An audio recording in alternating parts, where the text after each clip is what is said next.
Yes, my people. Gooners therapy. I set the live to 8:30 originally, but Dan had something come up. Then I set it to 8:50, but he's still not here. So I just thought, you know what? Can't keep doing this lateness every week. And more time, the lateness isn't because of me, because of your man, Positive Dan. You get me? But you'll be on in about 5 minutes. We've got Anton coming on as well. I think Jez is coming on as well. So yeah, we're gonna get into it. I see you, man, there in the comments. Big yourself up, hit them likes on entry. If you're here right now, hit the likes. If not subscribe, all of that good stuff, man. And you've seen in the title what we're going to be getting into is the league over, the injuries that have come up, man. Let me get some of your comments up. Big up Joel Mullins, I7P. Appreciate the comment. How the hell is the league over? We're 9 points clear. Don't matter about the game on hand. I'd rather the points on the board. Facts. What man's saying is the league over? Because me personally, I'm not saying it's over. See, if we beat Bournemouth and Man City drop points against Chelsea, then I'll be on my way to saying that the league's over. But as it stands, I'm not saying that it's over at the moment. That's just the way I feel personally. I'm 70% sure we're going to win it, but I mean, it could all change, man. It could all change. God forbid we lose against Bournemouth, Man City win their game in hand, and then yeah, things can get techie, people. So let's just see what happens, man. Let's just see what happens. But I'm pretty confident. All we've got to do is just go and smash Bournemouth now. That's the main thing. I know we've got games in between that, but the next game that I am looking forward to is the Bournemouth game. I should be going to that game as well, and I'm just hoping we have another repeat of the Reece Nelson goal, man. I was there for that game. Best game that I've been to at the Emirates, where Reece Nelson scored that goal. I was jumping up and down, hugging random people, pause.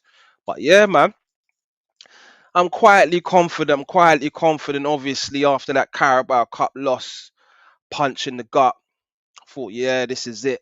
We're going to win a trophy today. I was down at Wembley. But it didn't go our way, man, and we were schooled, man. We were schooled, unfortunately, man. Pep schooled the pupil. But we'll see what happens. Big up everyone in chat. Make sure you're hitting them likes, people. Mick C87, your best team in the world, but you're crying about injuries. Now, me personally, I don't think these injuries are real. Yeah, and I think it's the right thing to do. Why are we sending players out on meaningless friendly on international break to get injuries at this crunch time when we're trying to win our first Premier League title in 22 years? It makes no sense. We can't afford to have players out there doing irrelevant things. The only injury that I think is legitimate is obviously Eze. He was out for the Carabao Cup final. Then Odegaard as well. He's probably injured as well. He hasn't been playing. Hincapié has been called injured as well. I don't think that's real. Declan Rice, let's hope that's not real as well. Saka. It's a lot of players that have been called up injured, man, and I'm happy about it. I'm happy about it, people. You know what I'm saying? That's what we want to be doing. Why would you want them to be playing on the international break against irrelevant teams? It's not what we're here to do, man. Big up Caps, my guy. Many twists and turns to come. Just back the team. We're all backing the team, Caps, man. I don't like that comment there, you know. Just back the team, people say. Everyone's backing the team, but it's just like as soon as you start having some sort of doubt, you start calling out what you've been seeing for the last few weeks, or for I'll say for at least a couple of months now. We've been seeing this football that we've been playing. It hasn't been great, hasn't been convincing. So how can I now be going into this Bournemouth game, a team that's unbeaten in 11 games, losing against Man City in the Carabao Cup final in the manner that we did, being that Bournemouth beat us at home last season? What do you want me to just go in there and say what we're going to slap them 3-0? That's what you're hoping for. That's what I'm hoping for. But I don't know if that's going to happen or not. I don't know what team's going to be out there. I don't know who's going to be injured. So, yeah, I'm very nervous about that Bournemouth game. I'll be honest with you. Very nervous. I think we will get over the line, but I'm not saying 100%, man. Big up JT, man. Hit the likes. Hope everyone's well in the chat. International break. Boring stuff going on, man. Boring stuff going on. And then we still got to wait for the Premier League. But Southampton on the weekend. Obviously, we've got sport in Lisbon as well. So, yeah, football will be back on the weekend, not the Premier League, which is what I'm looking forward to. Yeah, big up Caps each and every time, man. Big up JT. Let's run it negative down with yourself for now. No reason to wait around, man. Yeah, come on. That's why I just fired it up. Live and direct, one man army, one man band, innit? Yeah, and I don't know if you lot have been watching the channel. I come for Anton and Dan in my little short that I done. Because remember before the Carabao Cup, how everyone was talking, especially Dan and Anton, how monumental this game was, how important this game was, how we needed to win this trophy, the biggest game in 6 years, everyone was saying. Lost the game in the manner that we did, and the goalposts have now changed, people. You understand? It's now changed. But it's done and dusted now, man. We've got to stay positive. Yeah, as much as people want to call me negative, I'm a positive guy. So I'm trying to stay positive. I'm believing, and just it's good that we're 9 points clear. And like a man just said, in it, points on the board is what's more important. And if I'm being honest with you, I'm not too sure if Man City will beat Chelsea. I'm not too sure if they'll beat Chelsea, and I'm not too sure if they'll beat Crystal Palace as well in that game they got in hand. So you can say that I'm being negative about Arsenal. I'm just a realist. Yeah, I'm not screaming at Man City gonna smash this team. I don't know what Man City are gonna do. Big up realist Dan. Hope you're good. All good, my brother. Godfrey, my guy. Love each and every time, man. Each and every time, people. AFC always. You've been here for a long time now. AFC always, man. I hope you're well. Hope everything is going good, man. My support. Wellingborough Town. Are you saying that you support Wellingborough Town or you're coming from Welling? Whichever way it is, big up yourself, Luke Chapman. Big up yourself each and every time. Arteta definitely calling them back. Yeah, man. And when a manager deserves credit, he gets credit. That's what he needs to be doing. That's what Arteta needs to be doing. As much as I've called him out, I've given Arteta his praise when he's getting things right. And calling back players from international duty, playing irrelevant friendly games is the best thing that you can be doing right now. Facts. And that's what I want to be seeing. Positive Dan just entered the studio. There he Yo, is. can you hear me? Yeah. Yeah, fashionably late as usual. What, you got a new mic in it, Dan? Not. Do you know what, bro? I just ain't even got the mic on. Yeah. Yeah, I'm without the mic today. Does it sound better? Sounds good. It sounds clean, bro. That's what I'm saying. It sounds clean, man. It's Studio weird, bro, because ready, I ready. ain't got the mic today, and you got some headset going on. Yeah, you know what? I started using this headset and then I just realized I prefer it, man, because it comes through your ears and then I got the mic here. Yeah, the Ain't got to headphones. be. It is better, but my mic, bro, you know it's hit and miss, man. So just where I did the video about it today, that's just how it's set up now, isn't it? Yeah, But no, it listen, sounds clean, bro.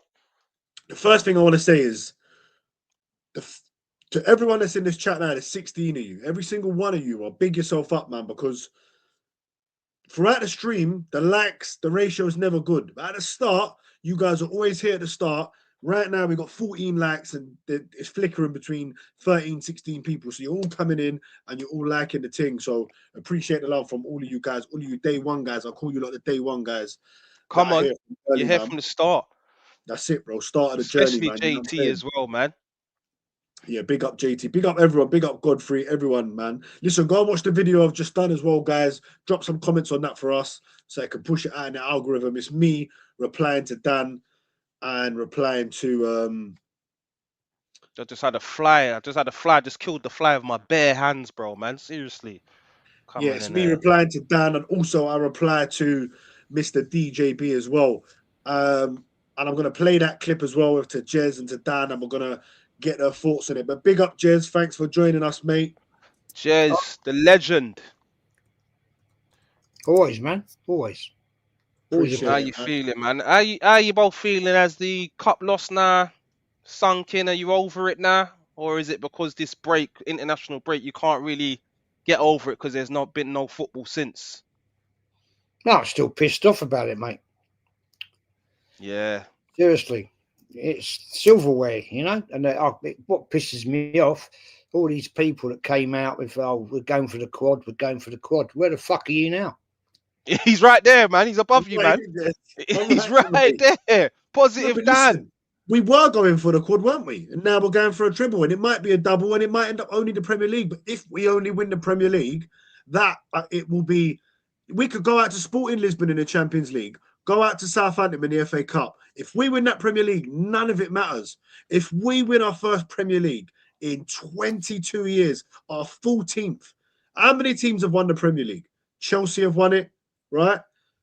I know, listen, with all the Division Ones and all of that, but the Premier League, how many teams have won it? Chelsea, Man United, Liverpool, Arsenal, Leicester, and Blackburn. They're the only teams that have won it. If we win this Premier League, it would be one of Yeah, the I greatest think seasons. we all agree with that, Dan, man. It would be Have you seen? Have you monumental. seen? Have you seen Fever Pitch, Jez? The movie.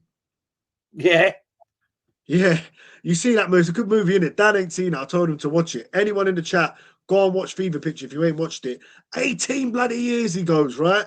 It's been 22 years, you know. So Been a the long Premier time. League, I've always said the Premier League is the bread and butter. It's what I know, Jez, we want that Champions League because we've never won it before, but the Premier League for me is a must. You know, we've never won the Champions League. I can't turn around and say we have to win it. Anything can happen at any given moment in a Yeah, I Champions think we League game. agree with that. But you also were The, saying that the about the best team, Carabao Cup as well, Dan. You the were saying best that team about the wins Carabao the Cup. Premier League. What did I say about the Carabao Cup? You Let's said talk about the about it. Carabao Cup that this is the most important trophy Yeah, for us in the because last 6 years, and it's going to be monumental. It's going to push us on to win more things, and it's so important. It's yeah, I massive. stand You by it. I understand? stand by it. It was massive. At the end of the day, it's a day at Wembley. You know what I mean? It is a massive. It's a day at Wembley. It's a trophy. We've not won a trophy in 6 years. However, if we weren't in the FA Cup quarterfinals, if we weren't in the Champions League quarterfinals, and if we were not 9 points clear in the Premier League, then I would be absolutely fuming. I would, it'd be all over, like in 2018 when we lost the final. But listen, we could still have one of our greatest seasons ever.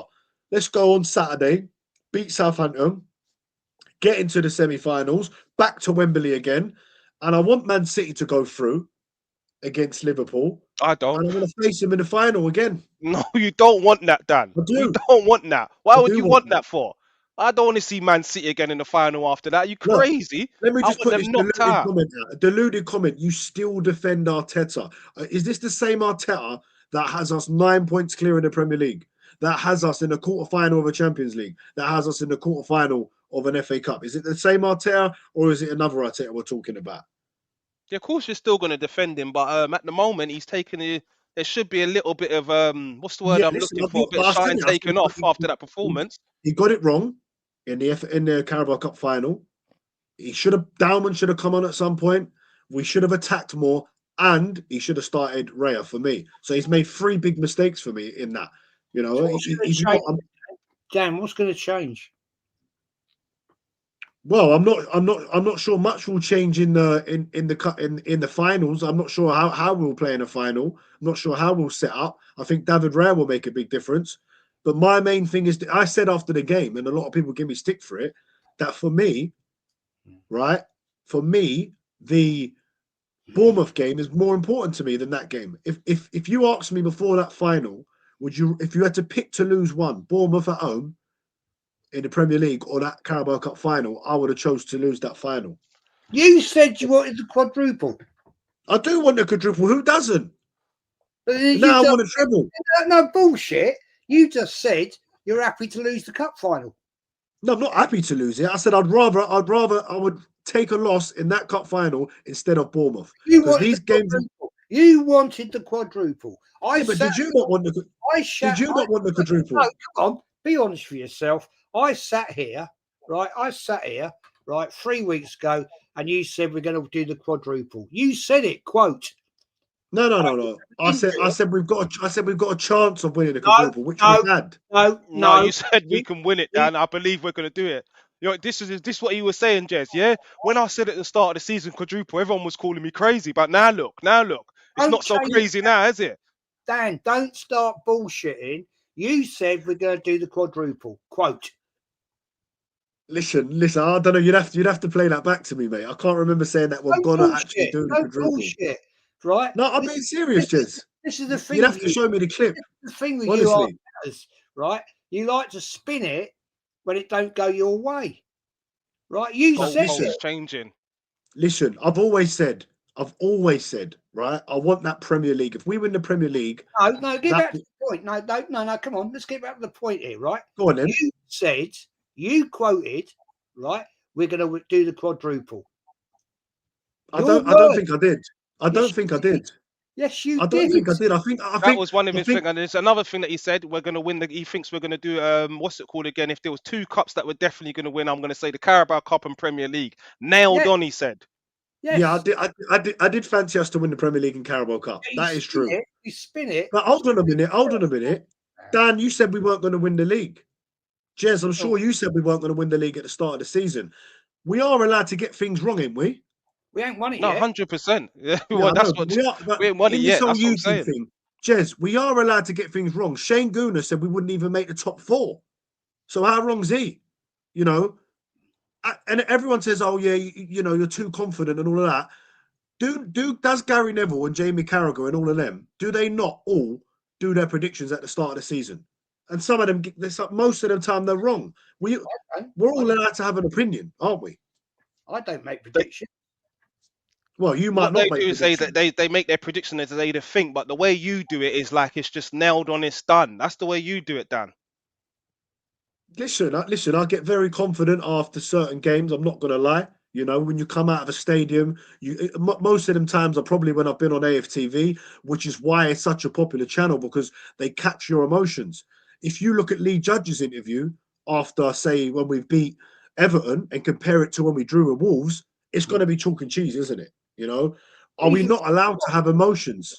Are we not allowed to have emotions? Are we not allowed to support our team emotionally? Is that not allowed anymore? Do we have to sit there and just be cautious? I think everyone is entitled to support their team the way they are. And anyway, this brings me to my next point, right? Jez, I want you to watch this because I'm going to play this video, or I want the channel to watch it as well, everyone. We've got 64 of you watching, so big yourself up. All of you smash the likes. We've only got 23 likes.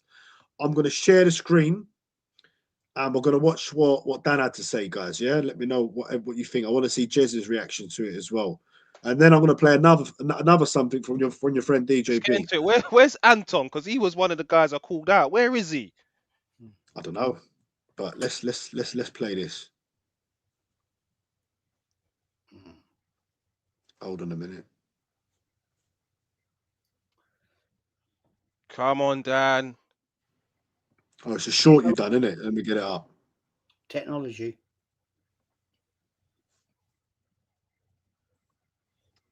There's your face. Look at your face. Right, yeah, not happy, mate. Right.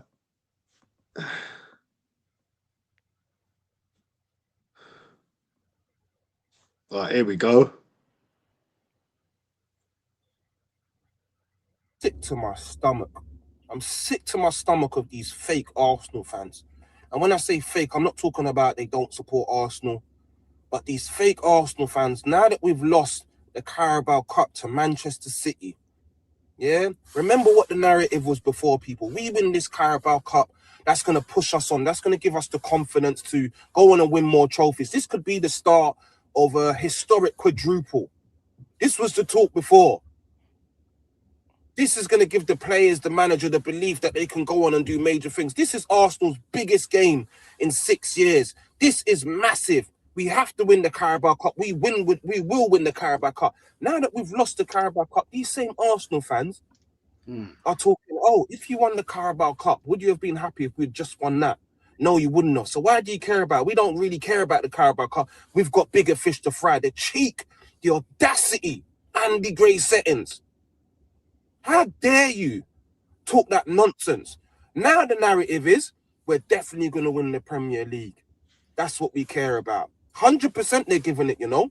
They can't come out and be real because they've put this mask on all season and been doing this toxic positive thing that we're definitely going to win this, we're definitely going to win that.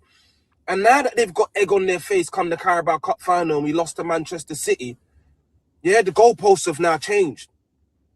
The goalposts have now changed. And instead of coming out and saying, you know what, I'm a bit concerned with the manner that we lost that Carabao Cup and to who we lost it to, because what they were saying before as well is that if whoever wins this Carabao Cup final, this is going to give them an upper hand in winning the Premier League. Now they can't come out and say this is happening. You know what? I was 100% certain that we was going to win the Premier League before, but now I've gone down to 60%. I've gone down to 70%. Because we're not 12 points clear in the Premier League. We're 9 points clear. Man City got a game in hand. They win that game in hand, they go 6 points behind. We lose and they win, they go 3 points behind. They slap us at the Etihad, which I think they will do after that Carabao Cup final. They're on the same points as us. This title is far from over. Now, I'm still 60, 70% we're going to win it, but 30% of doubt is a big bit of doubt, and there should be doubt. But these toxic Arsenal fans that have had this mask on all season, extra positive, I am a top Arsenal fan, you know, I've believed all season, I've been back in the club, why are you being so negative? Yeah? They want that I told you so moment at the end of the season. They want to be hailed as some sort of oracle. I know football, I told you so, I knew we was going to win it. You don't know nothing. And now it's time to be real. Do you understand? Enough is enough, man. I can't stand them. I can't stand them. Just be real. That's all you got to do. Be real. There you go, No Dan. lies were told. No lies were told, Dan. And now I'm going to ask you to be real. What percentage are you at now, Dan? Be honest. What percentage am I at that will win the league? Yeah, tell me. I'm about 90%, 95%, I'd say. 90, 95%. Yeah. Well, no one could be 100%, but I think we're in the driving seat. I think we've got favourable games. You know, I heard you at the start. I was listening to it as I was getting ready to come on, talking about the Bournemouth game. Now, listen, I'm nervous for every single Premier League game now because it's that time. You lose, you draw, it swings back in Man City's favour. So I'm nervous for that reason. However, our home record this season has been nothing short of sensational. You know, we're on for breaking all our records, the amount of wins we've had. We've only had 4 losses. We've not lost at home once this season. We've only drew to Liverpool. To Man United, mate. We lost to Man Man United. United. We've lost once. All right, we've lost once to Man United and drew with Liverpool and City. All the rest in all the other competitions have all been wins, right? So I fancy us to beat Bournemouth. I think we'll beat Newcastle at home. I think we'll beat Burnley at home. We'll beat Fulham at home. Just them 4 wins should probably be enough. And the away games are, of course, West Ham away, where we do quite well, Crystal Palace away, and Manchester City away. Manchester City have got 5 away games and 3 home games. You know, you said you think they're going to slap us. I don't think they will slap us. And you know what? Someone's just here said that I've been saying this for 5 years. Well, they haven't known me for 5 years. I've only been doing YouTube for what? Not even a year now. So I don't know where they've got that from. So look, I mean, and the quad could actually still be on because if Spurs get relegated and we win the treble, I think that's a quad for me. Oh, for fuck's sake, Dan. You're shameless, you know. You are shameless, man. But listen, back to your video. Like with your video, I haven't heard one Arsenal fan say that they weren't hurt by the Carabao Cup final, that it didn't matter, bigger fish to fry. I don't know who these people are, but it wasn't me. On my interview on AFTV straight after, I was obviously fuming. You know, what Robbie did say, which I agreed to a certain extent, was the only way it gets erased from our memory and we can kind of put it to one side is if we go and win the Premier League. Just like there, Dan. Go on. What the fuck were AFTV doing there, right? When 2 years ago they said it's irrelevant, it's below us. What were they doing at that League Cup final? I listen, I've never ever heard that. You've told me that before on the last stream. Or you can go and watch it. You can go get it up. Watch it. Get it up and we'll watch it. And then I can comment on it because I'm not sure. I can't do it on your stream, but you can go and look at it. You can go and look at that. When he said, I quote... This is streaming on your channel as well, isn't it, Jez? Yeah, but I can't clip it on here. Can't you? Right. Yeah, look, I've not seen that. But as far as if they did say it, bullshit me, mate. Don't bullshit. Jez, That guy is an absolute fucking arsewipe, right? He's not an Arsenal fan. He's a fucking Luton Town fan. He jumped on Arsenal to make a shed load of money, right? Fact. Listen, no, that's not a fact. No one knows that. That's all hearsay. He's a Luton Town fan. Well, I don't know that. I know him as an Arsenal fan and a very nice person. So I'm not gonna get into that. But what I will say is what he said is true. If you look at Liverpool last season, they lost the League Cup final. Why was he there? Right? Yeah. I saw that bunch of melts, right, when I come out the ground, right? Fucking bunch of wankers, a lot of them, right? Yeah. All giving. You was having a good chat with Lee Judges the other day on my show. I'm not talking about Lee Judges. I'm talking about Fat Boy Robbie. Twat. He's part of it. He's the main man at AFTV after Robbie, though, isn't he, Lee Judges? He's a fucking twat. Along with listen, look, the personal attacks and all that, Jez. That's not what we're here for, mate. You know what I mean? So let's move on. If you don't like it, I'll fuck off. I don't care. Let's move on from the AFTV thing. You know, I was just talking about what he said. Is that if the Carabao Cup, we didn't win it. If we win the Premier League, we're not going to dwell on it too much. Would you agree with that? Sorry, mate. Say that again. Beg your pardon. Would you agree with that? If we go on to win the Premier League, we won't. You're not going to dwell too much on that Carabao Cup final defeat. I am. Fair enough. Fair enough. So when you're at the parade or when we've won the league, let's just say we go on to win the league. You know, let's just say we beat Man City and. You know, and then we went on the next game and we win the Premier League. You're going to sit there and go, but we didn't win the Carabao Cup, though. Or you're going to be happy and, you know. Yeah, I've done it before. Mate. I've done it in the FA Cup when we got beaten by Ipswich Town and fucking West Ham. I got the hump. And I got all right, fair enough. Because we should have beaten them.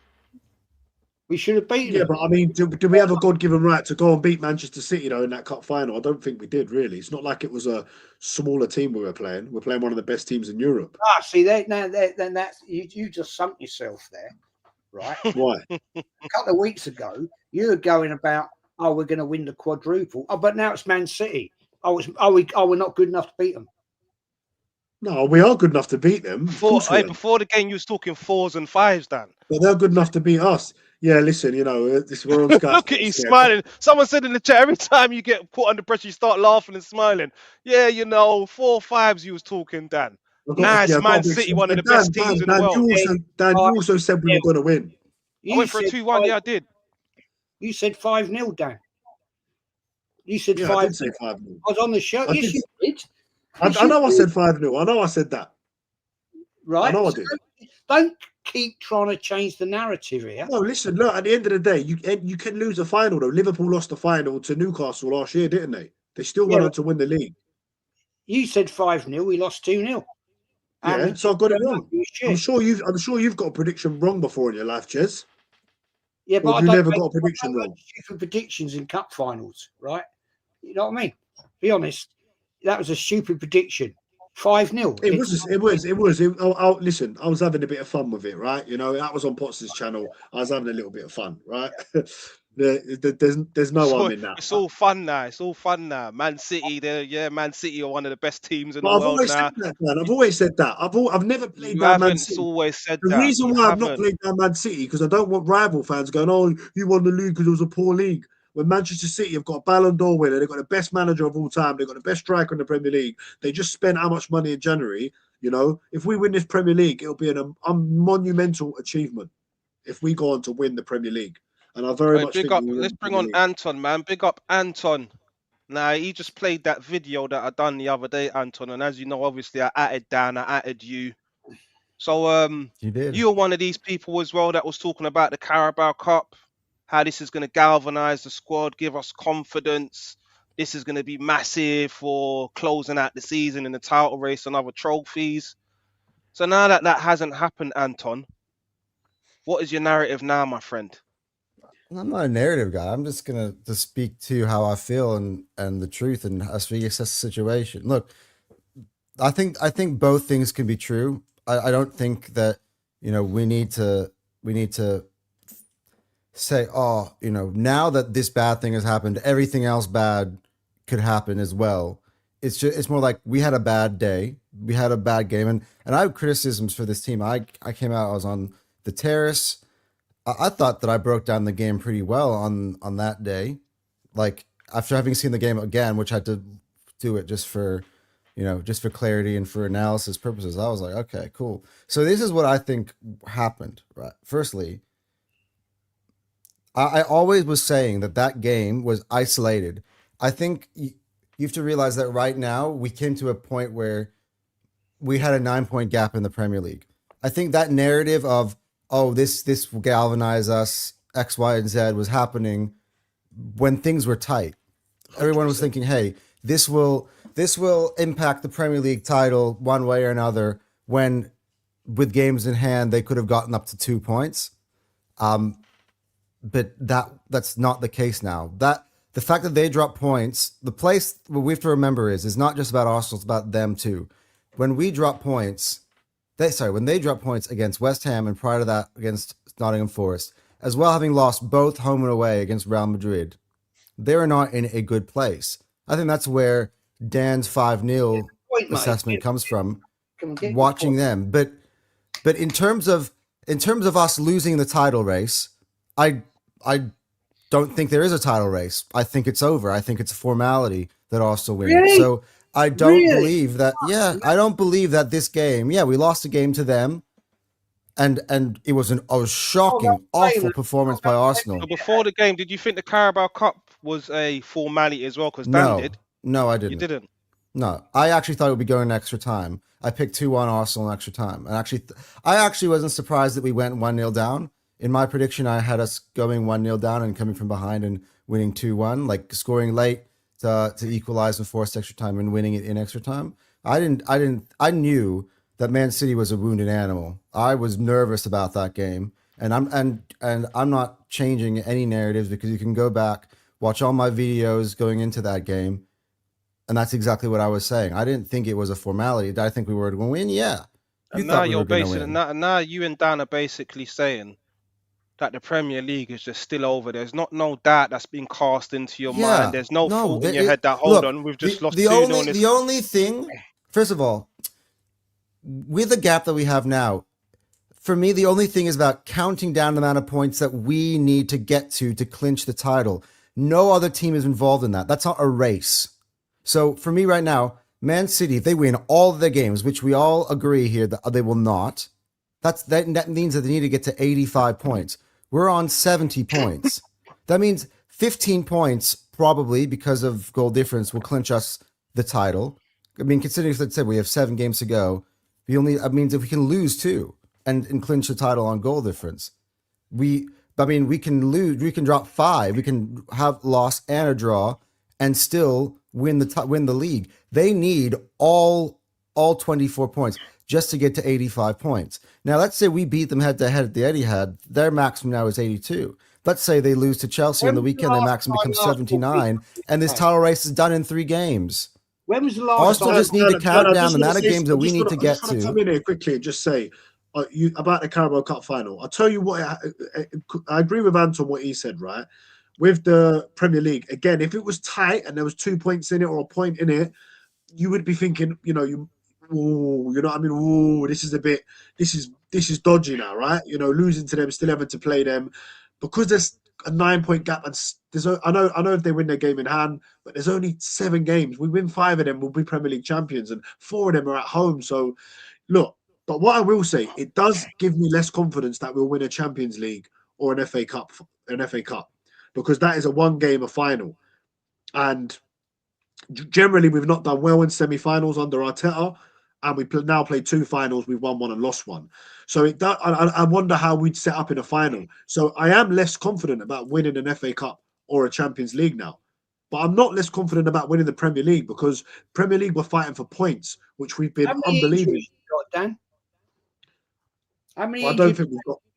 Do you think they're real injuries, Jez? Yeah, I do. You think they're real injuries? I agree with Jez. Yeah. Dan No, actually I agree don't. with Jez. I don't think that. I don't. I think any some of them. I are have to go. I think with the injuries, you have to go case by case basis. They were I think sent some are home. real. Noni Madueke, for everyone who watched that, that's definitely real. We know. We know. I've heard that is okay. But They what were to what sent extent is home. okay? Like, is it something serious, or has he get let off with something a bit more minor? If it's something minor, he's still missing game time. Like, look, again, No, that's in terms of bullshit. these arguments, I think these are all different types of arguments, and they don't always fall a line into the You know what same everyone keeps category. saying? Everyone keeps saying. In the red zone. So this is the whole point, right? If those players have been sent home for a minor injury, right, as you say it, right, yeah, they're in a difficult position, but this manager will still play them. All right, Jez, I think you need to. I think, Jez, I think the terminology that they use, I think, is something interesting. When international teams, like, let's say, use an example, Gabriel, right? He got injured seriously injured in that game against the Emirates for Brazil. That's a scenario where a player like that probably should never have played that game because he was already flagging. He was in the red zone.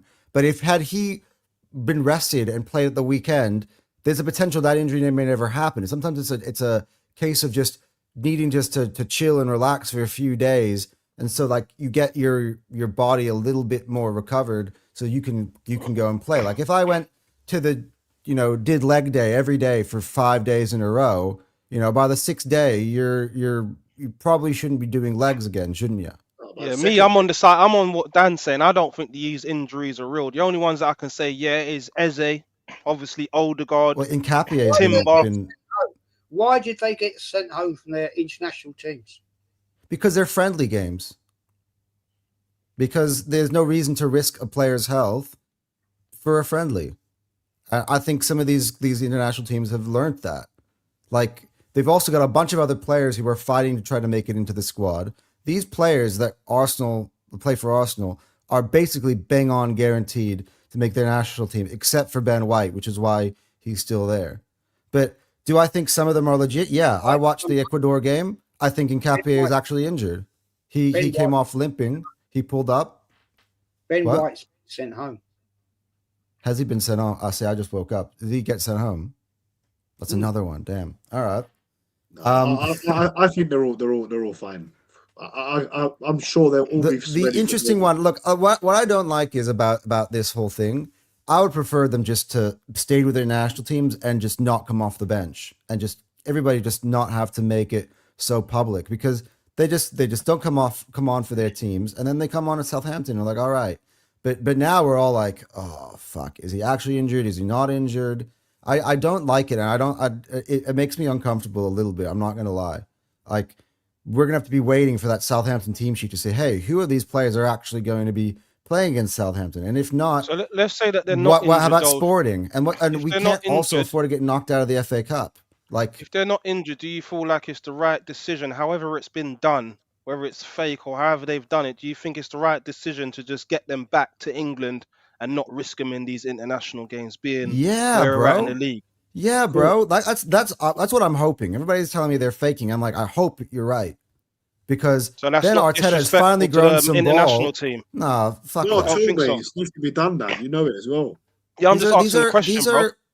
All this is are international friendlies. They're just games to make revenue in, or games for certain players, again, to earn their spots into the World Cup. Our players have earned their spot. I mean, again, except for Ben White, that's weird that he had to come back. But the rest of them basically have earned their spot. But yeah, good on Arteta for finally growing some balls and standing up to these international sides and being like, I need these guys. I'm trying to win a Premier League title. Like Sir Alex Ferguson has done that in the past. I've seen Jose Mourinho do that in the past.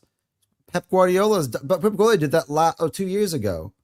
Like, Waffle saying that Nkapie is a hamstring injury, could be out for 4 weeks. So that doesn't surprise me, because I watched that Ecuador game the other day, and he pulled up. That looked genuine, and he had to get subbed off. I'm not. That's why I'm saying some of these are actual injuries. Some of them are not. Saka and Rice for sure are not. Zubimendi, I don't know what's Zubimendi. Sure. They called it a knee injury. What's going on with Zubimendi? Like, I think you have to break each of these players down, go case by case. I think some of them might be faking and some of them might be legitimate. If Arteta, right, had worries and concerns about these players, why did he let them go? See, I think that was my line of thinking yesterday, Jez. I'm not going to lie. I was thinking that. I'm like, and why would the national teams assess them and then agree to some sort of fake injury? Guys, I want to share something quickly with you guys. How do you know they're fake? Have you got any physical evidence? Listen, Jez, we're speculating. No one knows, but I believe that it's more likely that these are not really serious injuries. It's been done. Every club has done it. Ferguson's done it. Wenger used to do it. Jose used to do it. They all used to pull him out. What you're saying?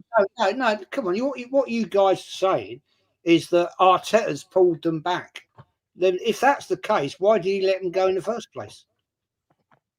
Well, I mean, it's very hard to stop them from going. Well, they played a one game already. And stop. And they've all played as well. Gyökeres had to go. Playoffs. Come on, Dan. Come on, let's be realistic here. That's the part, though, Dan. That's a really good point. Because the players who actually play in the playoffs are still with their national team, correct? Calafiori hasn't come home. Gyökeres hasn't come home. He has the right, as the manager of that player, right, as it says in the FA guidance, if this player is injured on call-up, he can say, no, he's injured. He can't come. Right? It's fact. They have all played. Why did they go then? And yet you're saying, he called them back. That's bullshit, man.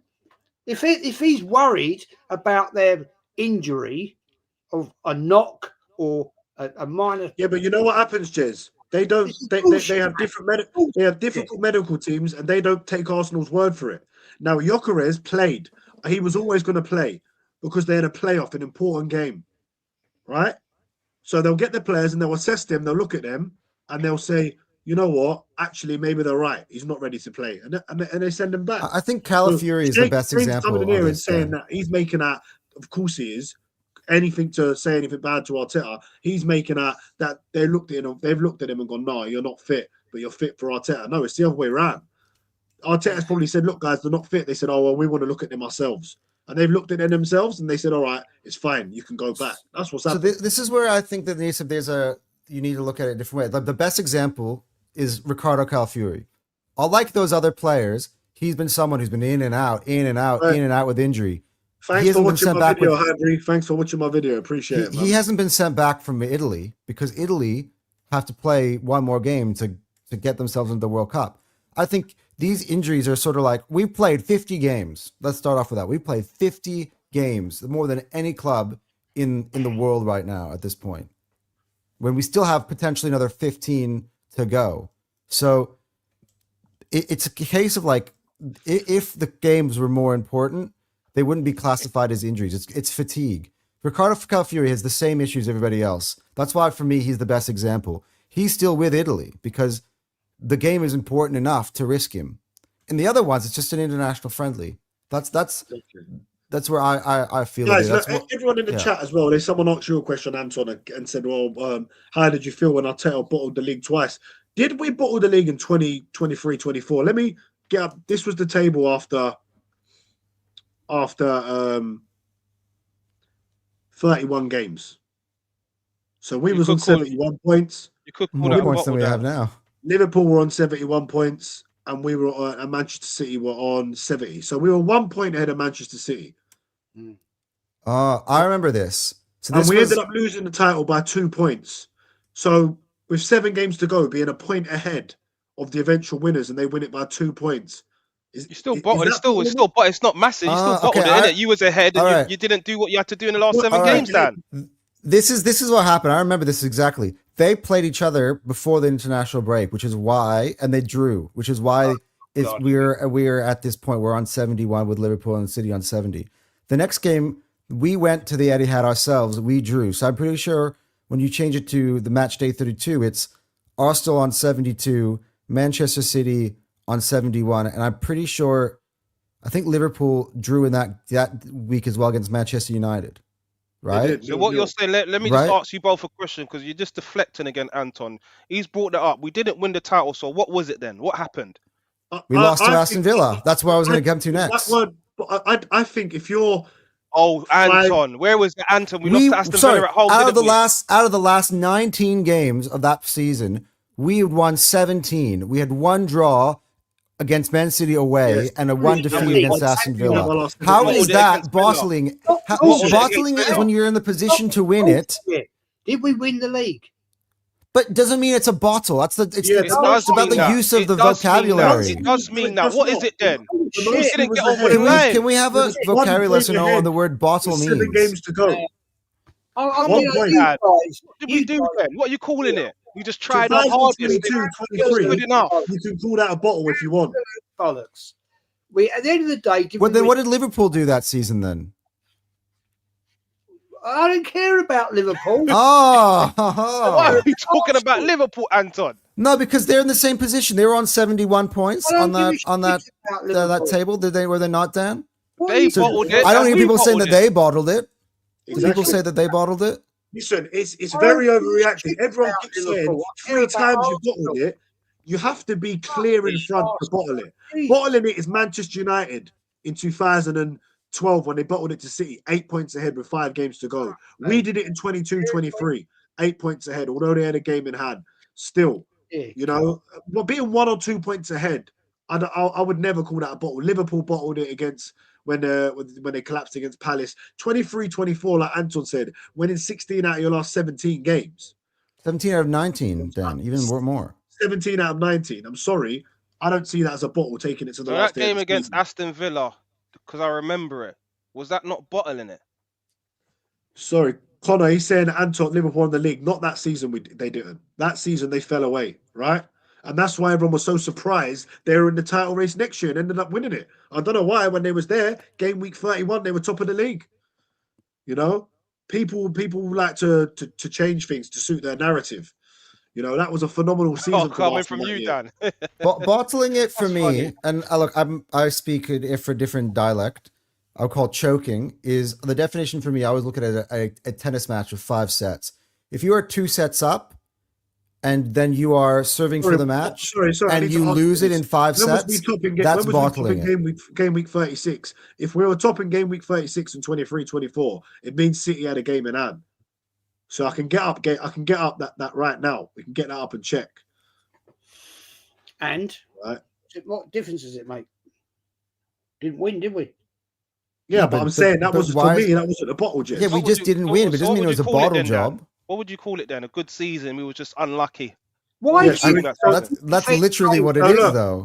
This That's what is it was. We Hold on. took it all the way to the end. Even on the final day of the season, when we had a chance No, that day here to we go. win, it wasn't in our hands. So We so took he's care of right. business. So he's right. In game week 36, Yeah. look, we are top of the league. Arsenal, Hold on, Jez. We're top You of the league, but as you can see, yeah, we're 1 and point we ahead. win. But Manchester City have a game in hand Yeah, that was against Tottenham And what? away. What did against matter? Tottenham when Tottenham We rolled didn't over for them. win.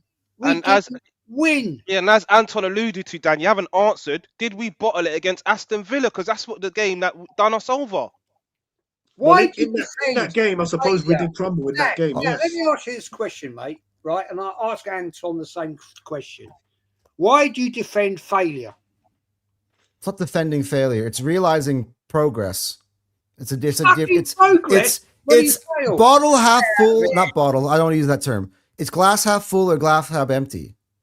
So you look at all, like for instance, Champions League semifinal last year. What are you defined as last year? Was that a failure? Yeah, we didn't win. That's the first time we were in the semifinal of the Champions League since 2008. I don't give a shit. 2009, I yeah. don't give a shit. The year before that, we were in the quarterfinal. Did we make it So past just that because stage? we haven't No. been in it for so long, when we got to the semi-final and lost, that's not a failure. What is that then? What are you calling that? A valiant effort? Is that what we're calling It's it? not. No, it's looking at the big picture and realizing where we came from and where we're going. What is the big picture? I'm climbing a mountain. Just because I'm 80% up the mountain does not mean that I've failed. I've successfully climbed 80% of the mountain. I'm now working on that final 20%. Oh, But fuck off. before I was 50% up the mountain. Jez, do you think we'll be Premier League champions in May? Right now, it's a possibility. I'm not saying we will. I'm not saying we won't. Well, you've gone on streams before and said you think we'll win the league and the Champions League. But what's changed? The point in the Premier League, nothing has Anton, changed. what do you mean? Jez. What's changed, Anton? I was What on do a you mean, what's stream after changed? Everton with Jez, and you said that we were in the Premier What's League. changed is that we've No been Premier slapped in League the points Carabao have Cup been final. played between Arsenal and Man What has City. changed, Yeah, Anton? but- We've been slapped in the Carabao final, and the manner in which we got slapped is concerning. That's what's changed. Dan, do you not believe that Can you I ask you a can question, learn Anna? off Is of it failure? possible? Can I ask you a question? Is it possible that defeat, I'm not saying it will, could have a detrimental effect No, on the team? look, You don't think it's I not? mean, the it's fact insanity to say that Victor Gyökeres went for his national team a few days later and scored a hat trick shows me that all right, Anton. Who were the centre backs for Ukraine? Who were the centre backs for Ukraine, Anton? Top defenders. Who were they? He wasn't playing. I don't want to hear about what he done It's against. about it's about mental. Ukraine. It's about mental. I don't care what. If my Victor player's done on the against floor Ukraine, and bro. struggling, You could be right. It could have a negative impact. It could. Thank you, Dan. That's why I like you, real Anton. It could. I'm not saying that it will, but it's a possibility that it Of could. course it could. Listen, if we go on to not win the league now, I will very much I'll put that down to a big factor of it. okay, that's an if. If we don't win it, you'd look back and say that could have been a turning point. However, we I played don't two think that will games happen before we played in the because, Premier League. like By the way, Anton says, we haven't lost any points. Can you compare the football that Gyökeres was playing the other night under Arteta? Can you? Well, that I do have. See, again, every single topic is different. I do think that Arteta has mismanaged his use of Victor Gyökeres. He doesn't play to his strengths. I made that clear the entire year, Jez. That's a different topic. No, it's not. I asked you a very fucking simple question. When you watched that game, do you watch the game the other night when Gyökeres was playing? Of course, it was a great game. I loved it. Yeah, we don't play the ball we don't play to his strength. Hat trick, right? You watched that. Yeah, we don't play to his strength, but it doesn't mean we're not going to win the Premier League. Like those are two different things. He played in a totally different style of football that he plays under. To be fair, Jez, the opposition was awful. I mean, when he played against Spurs, no bullshit. He scored 2 goals, didn't he? All right, okay, then. Okay, right. So it was a must-win game to get you into a final for a playoff. Right. Okay, you make that point then. How come? Right. Yeah. You want to say that Wolverhampton Wanderers are a better team than they played the other night? Well, Wolves are better than Ukraine. I do think that. Couldn't get it over the line. Couldn't get it over the line. They probably are. Listen, every game of football is different, Jez, you know. So, listen, I'm glad. I'm happy to see him score a hat-trick. All the time. Don't forget, he's been playing for Sweden for how many years, you know? But wait, Jez, what does this have to do with Arsenal winning or not winning the Premier League? I wanted to make a question that you brought up about Gyökeres scoring a fucking hat-trick. No, so the point of that is that his mentality is on the floor. He's not. You can tell mentally he's not affected. He still has the confidence to go out and score a hat trick. What I'm worried about is he's so depressed about losing that game that his performances drop. His performance does not drop. That's why he got a hat trick, Victor Gyökeres. That's the main reason. I'm not saying Come on, but we've seen him play.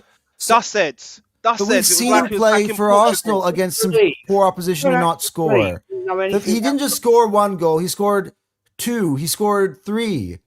It's like what I'm pointing is that he's not so damn on the floor and ruined mentally from this game that he's not able to go and perform and do his job. He is. That tells me that these players are fine. It's not about we have to play Bournemouth next weekend, not this weekend, the following weekend. As long as we go ahead and pick up 3 points. Let me ask you a question, Anton. Do you feel like Arteta has been playing to Gyökeres' strengths? We're 12 point clear.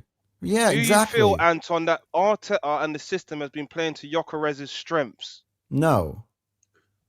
But I think slowly we're getting there, though.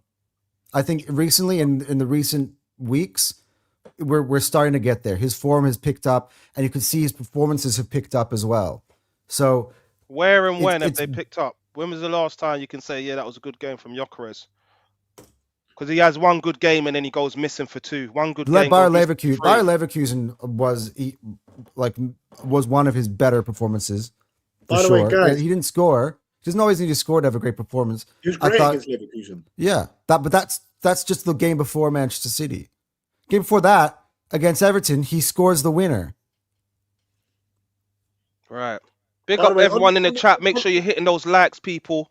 Yeah, on if the you're watching injuries, from man. Jez's channel as well, please subscribe to our channel, Gooners Therapy. We're here every Monday. And if you're watching from Gooners Therapy, go and subscribe to Jez's Arsenal. And Just on the also injuries subscribe to again. Fire Them Cannons, which is Anton's channel as well. There you go. Go on, Dan.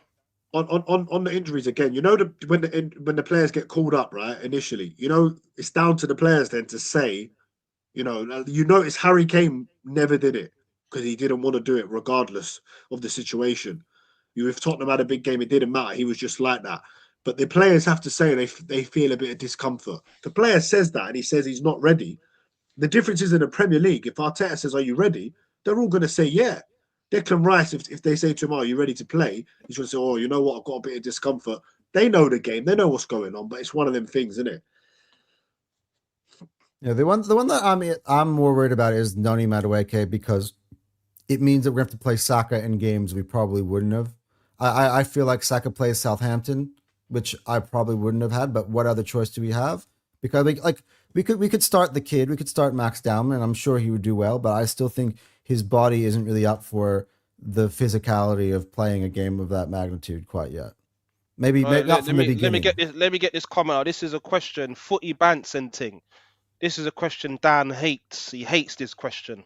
Question for Anton and Positive. What should happen to Arteta if he doesn't win the league? You know what he says that? I hate answering this question. The position that we're in, we're on for a treble. This and that. This is just a disrespectful question. I'll answer it. Because I'll answer it. But I think it's disrespectful because I don't believe any other club in the world, or especially in England, right now, if Manchester United were in our position, or Liverpool or anyone, if they were 9 points clear of the Premier League in the quarterfinals of the Champions League and an FA Cup, I don't think anyone in their fan base would be asking. Listen to me. Listen. On that, Dan. If Go it was on. Man United and they had a manager for 6 years, and what's happened with them? If it was Chelsea, in fact, Arteta wouldn't be there underneath them clubs, Dan. He would not still be at Liverpool. He would not any of those clubs. So they would be asking this question. And how are they doing? And how are they doing? Doesn't matter how they're doing. They've won more trophies than us. All of those teams have won more trophies than us in the last 5 years. That's how they're doing. That's how they're doing. That's not always the smartest thing. That's how they're doing. I'll answer the question. I didn't say that, but you asked me how they're doing. They're winning trophies more than us. Do you want to take Chelsea's last couple of trophies and swap positions in the league with them now? I didn't say that right now. Right now, with the position we're in, no. I'll answer the question. I'll answer the question though. If this happens, no, I'm not about swapping with Chelsea. Of course not. If this happens, if we don't win the league, yeah, I think we need. I don't even think it's about an Arsenal fan's perspective or the club. I think the players will start to lose faith in the process. They'll start to be like, "Hey, we've gotten at this That's not the question. so what many times." To Arteta? That's the question. What should happen to Arteta? We should move on and try to find a new solution. What will happen to Arteta? He'll probably stay on. And no, I don't think so. I think he's not going nowhere. He's not. Even if we don't win nothing, I don't believe he goes anywhere. It'd be too much, and he'd have to walk. And but yeah, if we don't win, which I don't think is going to happen, then he should go. For fuck's sake, stop deflecting. Just say, I said sack him. I said that. Simple. Jesus, I said that. You guys. He doesn't win. He doesn't win. I just said he should. He's proven that he cannot get us over the line. We need to find someone who can. Well, just say it then. He should be sacked. I did. You want me to say it again? Yeah, say it. He should be sacked. Now say what you said. We should move on and look at different. If he doesn't win the league, he should walk. Simple as that. Jesus. Done. But the thing is, he will win the Premier League. Oh, he should walk down. So we shouldn't be sacked. That'll be too distant. He should just walk, innit? No, I'm not using the term sacked. I'm not. I hate. Oh, it's crazy. This is a tangent. This is right. Maybe because I'm an American. Right. I hate every single time any team struggles at all. This manager is the problem. He should be sacked all the time. Like Tudor was there for flipping 3 weeks. They sacked him. They're going down with whoever is in charge of that football club. Let's spin it now, though. And if he goes on to win let's just say the Premier League. If he goes on to win the Premier League, what are you saying, Dan? I'm going to hold my hands up and I'm going to say, yeah, we was this close and I was saying get rid of him and I was wrong at the start of the season and I'm going to be a happy man. Yeah, that's when you're gonna. If you lot don't know in the chat, when we go to the Emirates Stadium, me and Dan, I've never sung that sick Super Mick Arteta song. Yeah, it makes me sick. Yeah, I'll be singing that loud and proud, Dan. You understand? Oh, Dan, that should be our song for our show. Jez, if he wins the Premier League, Jez, you still What? with us? If he wins the Premier League, if Arsenal win the Premier League, Arteta wins it for us. Tell him, say it. 10-year contract. If he wins the Premier League and nothing else, no, he can fuck off. I want more. It's time. He's had all this time, all this money. Get him out. Fuck off. Wait. wins the You're Premier going to League. sack the league title winning manager. Yeah. Won you the Premier No, League, he's goodbye. You're pulling our leg, Jez, again. You're doing it again, innit, Jez? Jez, stop, mate. Stop. Other clubs have done it. Chelsea. Who? Chelsea have Won done the No, league. Chelsea have never done it after winning the league. Never. Excuse me. Who You're do going they to sack? give an example of something that happened 8 He's months sure about later. that. He's That's sure about Yeah, that's 8 months later. They've never sacked him after winning it. That's not happened in the Premier League anyway. that. Well, it doesn't matter. Get rid of it. won the league on Jez, May the stop pulling our legs, 16th. mate. May the 17th, he's sacked. called it. Never. I called If it. Arteta wins us our first don't Premier League win- title in If he 22 don't years, win- if he don't win Premier League and a cup or Champions League and a cup, sack him. He's had enough time. 1.28 billion, right? Yeah. Failure. Coming second is not good enough. Nobody in 20 years' time in a pub quiz is going to answer the question, what was the team, right, that came second, and never won the Premier League? Nobody will know because they don't care. Wait, let's go back to that super chat, Dan. Let's read this out. It says, Anton, why not big up I can't say that name, man. Big up 1867. Anton, why not play Dowman? You'll be moaning that we have injuries to Saka if he plays in the FA Cup. Because he's 16 years old. And like I would play him. I reckon that window where I would be starting him in a game is probably past. I think Southampton away on the back of losing this cup final. We must, because if we lose honestly, to Southampton, I'm so sorry to cut you in. Just everyone keeps saying about Di Matteo, right? Di Matteo got sacked not after they won the Champions League. He got sacked when he didn't make it out of the next group phase of the Champions League. That's when he was sacked. So if we win the Premier League and we're 10 points off the Premier League next season and we don't make it through the Champions League group stage, I'll be happy to sack him. Yeah? Right? Oh, Dan, don't lie to yourself. Don't lie to yourself, man. I'm being serious. all right. Yeah, That's you not call gonna me happen. crazy. We're gonna dominate English football. Yeah, well, Di Matteo originally, by the way, was hired to But Chelsea for me, to be anyone who says that Arteta should be sacked after winning the Premier League is a complete idiot. Di Matteo didn't build that Chelsea Because team. even Di Matteo Shane Gooner, who has admitted that he just doesn't like the man, it's a personal thing, has said, give him one more. He'd even give him another year, you know? So anyone else saying that, you've got something wrong with you. And I know you, Jez. I know you don't. Jez, I know you don't really mean that. I know you don't mean that. So I'm not even talking to you. I do mean it. No, I'm sorry. I want to get back to the Darwin thing because I'm going to ask you a question. Hold on, because I've got to get to the end of this first. So are you generally serious, Jez? You would sack Arteta, the man who'd won us our first Premier League title in 22 years. You would sack I said, right, if he doesn't win at least 2 trophies this season. No, you've come on this stream and said if he wins either the Prem or the Champions League, you'll say you got it wrong. That's what you said. I said, I've got it. I can probably put it up. Go find it. I agree. No, I don't know, but I think he said the Premier League and the Champions League. No, he said either. So one of the two. Wait, we've never won the Champions League in our history.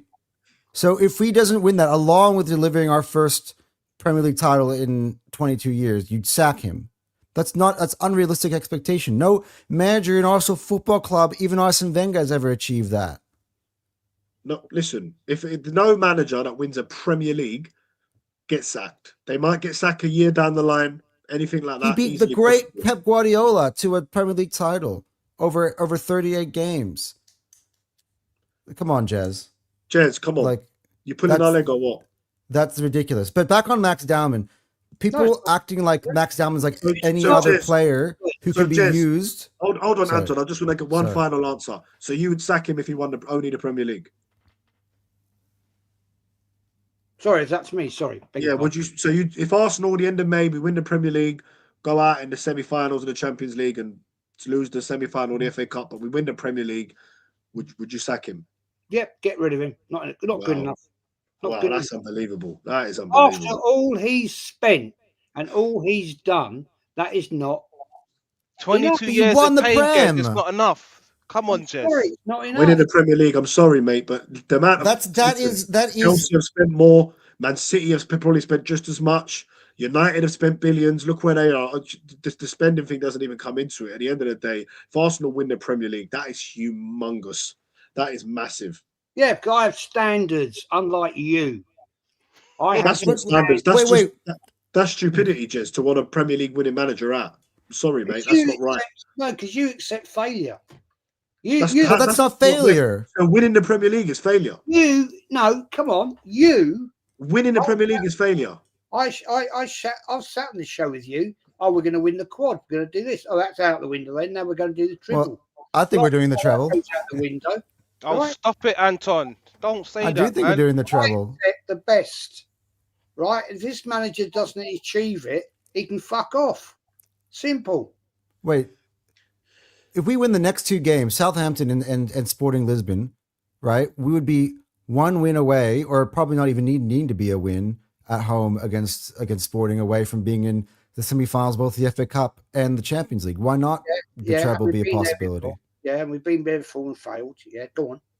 But not all at the same time. People really can't comprehend. They're saying Liverpool want Slot out. Yes, some fans want him out because they failed. But again, so Slot did not build right? the team. He did not spend 5 years building the team in his image. He came in for Jurgen Klopp, had one season, and then this year he's completely thrown the book out. He's changed everything about Liverpool, and it's failing. He bought Wirtz, he bought Isak, and it's failing. It's different. He's sixth place. It's not the same as Arteta, who wins the Premier League, on the next day. Thank you very much. You're out. Are you a Liverpool fan? Are you a Liverpool fan? Then why do you keep talking about Liverpool? I don't give a shit about Liverpool. This guy's saying that Slot won the league, but yet they Liverpool fans want him out. I'm just saying it's a different scenario. It's not the same. Why do you keep talking about Liverpool? If we're into next season and we're 6, and we bought, let's say we bought. Everyone's been saying Kvaratskhelia, right? We bought Kvaratskhelia. We bought Julian Alvarez. We bought. Give me another plague. We bought Tonali. Yeah. And we were 6. Yeah, that's a different scenario. But not the day after we won the Premier League.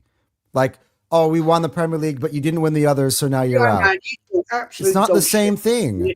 Dan, am I talking crazy here? Bought that player, bought this player, bought that player. We haven't got them players, so it doesn't matter, right? Yeah. I'm saying he bought Isak, he bought Wirtz, he bought Frimpong after winning the Premier League, and he's 6. Liverpool, my friend. Talking about Liverpool. Forget Liverpool. What we're talking about, Jez, is if Arsenal win the Premier League, right? Something that only Chelsea have done, Arsenal, Man United, Liverpool, Blackburn, and Leicester. No former Premier League player has gone on to win the Premier League as a manager. So if he goes on to win the Premier League, beats the master, Pep Guardiola, the greatest manager, arguably one of the greatest managers, if not the greatest manager of all time, pips him to a Premier League title, right? Used to be his assistant, all of that, and he does it with Arsenal, a team that hasn't won the Premier League since 2004. You would turn around after winning the league and say, not enough, got to sack him. Because for me, that is beyond crazy. Everybody in the comments is saying me and you we're the idiots, Dan, for saying that he should stay if we win the Premier League. It's ridiculous. Yeah, but listen, people online. I've also said that he should stay. I'm not agreeing with that. I think he should stay, man. It's been too painful. 22 years. You win the Premier League for me. I'm definitely giving you. What you want in a football club, like seriously, running a football club, is stability. You want someone who's built a system that everybody plays for. An environment, a culture that everybody's used to. People need to put their agendas aside because this is where Jez wants to still be. No, I'm still right. I'm still right about Arteta. You know, he's won the. If he wins the Premier League, I'm sorry. Do you know how monumental, how big that is? How much of an achievement that is? You can't bring yourself to say that he would have done a fantastic job, because you know now it looks like we're going to win it. My opinion. Jez, are you gonna show up to the Emirates with an Arteta out banner at the parade? Because that would everyone would look at you and be like, this guy's got an Arteta out banner at a parade where we're lifting the Premier League trophy. You gonna be at the parade, are you? Look, No, you're not. that's because I live in Australia. I mean, it's a different thing, but we're talking about a different topic. To me, fella, I have been to way more parades than you'll ever be in your fucking life. So don't fucking talk to me about parades, all right?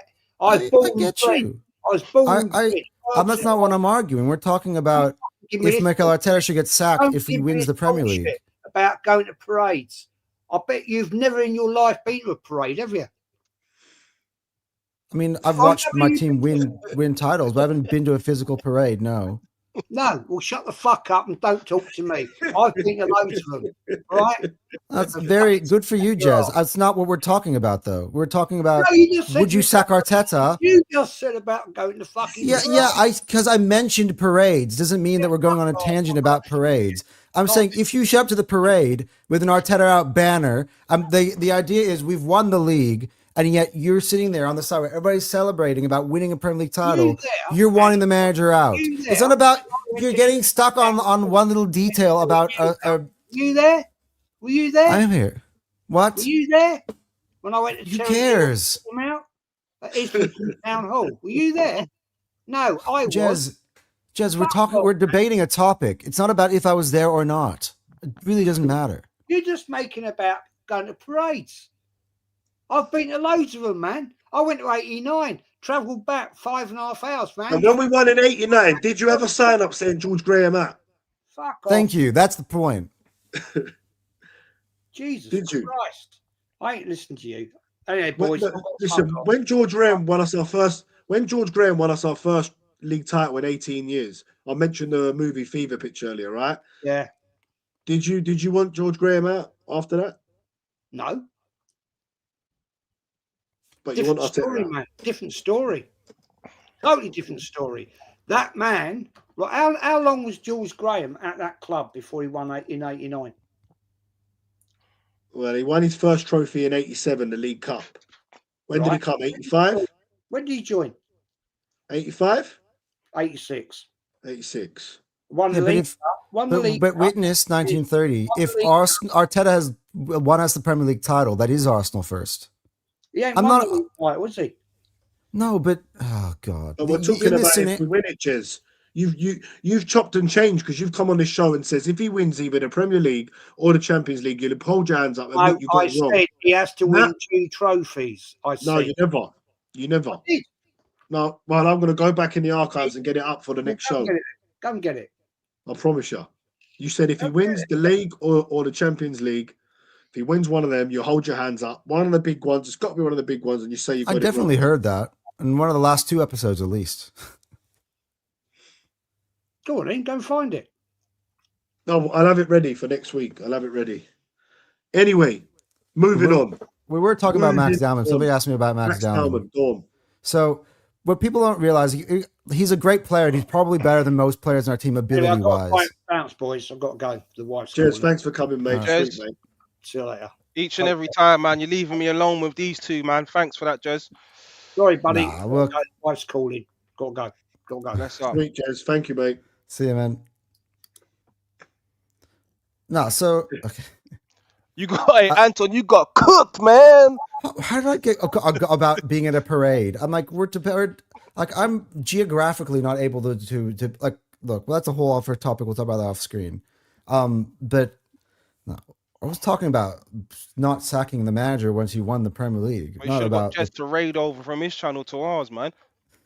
Anyway, so can you pull up the super chat about Max, because I wanted to bring this up. Give me a second, my friend. Where is it? Fuck me, mate. Been a lot of comments in there, man. Active. It's in starred. Oh, star. There you go. All right. So it says, Anton, why not play Dalman? You'll be moaning that we had injuries to Saka if he plays in FA Cup. The thing about Dalman, again, is I've seen players who, when they start way too early and their bodies aren't ready for the week in and week out and grind, Wayne those Rooney. players, You mean Yamal? well, Yamal will get to see. Yamal's still at the top of his game, but even Saka himself, he's 24 years old, and people are telling me that he's falling off. So do we want to be doing that to Max Dalman? You have to base Max Dalman as a player who was a great player, and even at 16 is better than ability-wise than most players in our team. He's a break glass for emergency only. So when we had that Everton game and we were struggling to break Everton down, we desperately needed a goal and a difference maker just to win that game. Yeah, you bring on Max Dalman. But am I starting him in an FA Cup game where I know that there's a lot of pressure on it, considering our most recent result? Like if we lose to Southampton, like, I know exactly what you're going to be saying, Dan. The point of the matter is with Dalman is that he saved our bacon against Everton. He doesn't come on there. He can save your bacon. And he should have been brought on in the FA Cup. He can come on, but I don't think he should start in the FA Cup, no. Why didn't he come on? Why didn't he come on in the Carabao Cup final? Don't you think? He should have. He should have come on. So why can't he bring him a break in case of emergency? That was an emergency. We didn't do it. I think he can start against Southampton. You don't think he should start against Southampton, Anton? What are we doing there? I think no. So what are you waiting for? Saka's what are been you rested. waiting for then? What are you waiting for? When can he start then, Anton? In your ideal world, next season. Next season, really? Because he's 17 in December. Yeah. Yamal won a European championship. Yeah, but 16 or 17. Look, with Yamal, we don't know what his future looks like. We don't know what his future looks like. You don't know if Yamal grows up and by 24 he's burned out. You don't know that. Listen, at the moment, right now, it looks amazing.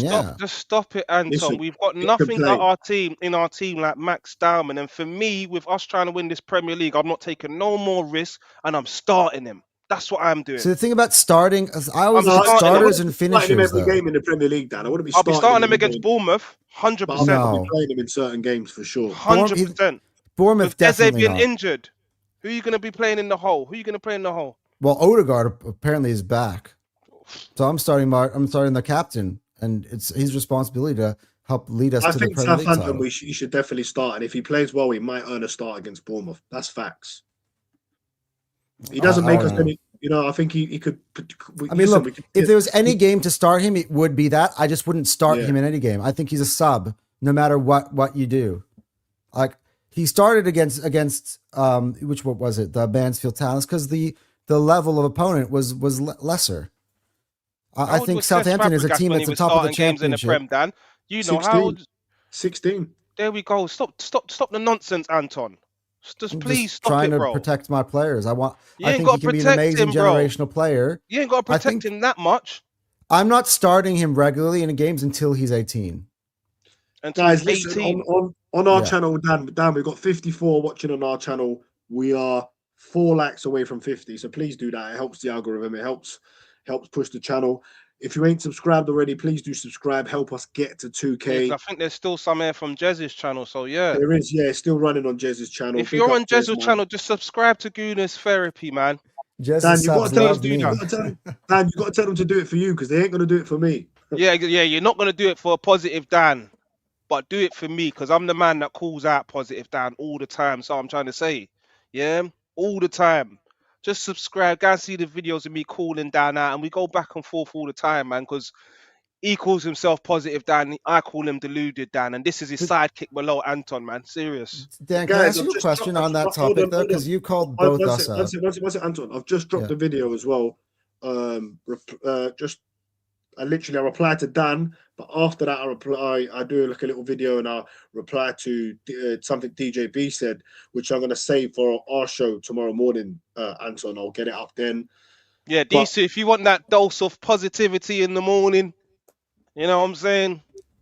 To be fair, Dan, I've got some ideas. They're showing let me just pick up you lot show, because their show, they get into a lot of facts. Anton comes with a lot of stats and facts, so I'm sure it's going to be a very interesting show in the morning. So Make sure you tune into that. What time is it? See, I need to figure out now because today I came on late because I thought that they. We'll work it out. I didn't realize your clock's changed. 10 or 11. One of the I'm two. not welcome. I'm not welcome in that show, but you know I'll be tuned in. No, you're look. I mean, the thing is that if you were in that show, it would just be Goonies Therapy with Anton as a guest. You know what you should label the show? Toxic positivity. That's what you should call it, man. That'll go viral. Hey, listen, I've got to shoot though, boys. So let's wrap up here, man. No, I want to be able to talk to just on the topic of the video because that's kind of one of the reasons why we're here. I have a question for you, Dan. Right?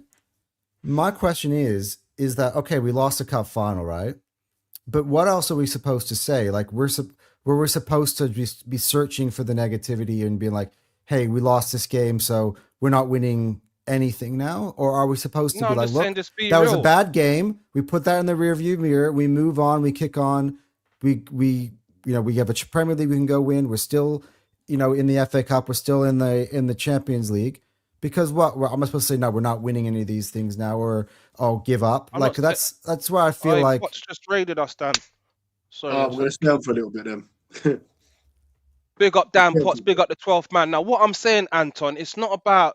No, I'm just saying, just be real, my brother.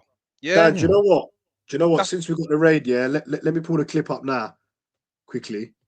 You lot talk away for a sec, and then I'm going to play the clip. Are you going to play the clip again of me being the real? No, it's not you. All right, you know what? I was going to play DJ B's one, innit? Or you want me to play your one again? No, play Dan. Play both. But I'll play Dan's first, yeah? Yeah. All right, let me just... Get it up. It should still be down there now, Dan. No, I removed it, but I'm going to do it now. Hold on. Yeah, Anton, all I'm saying to you, my friend, is just be real.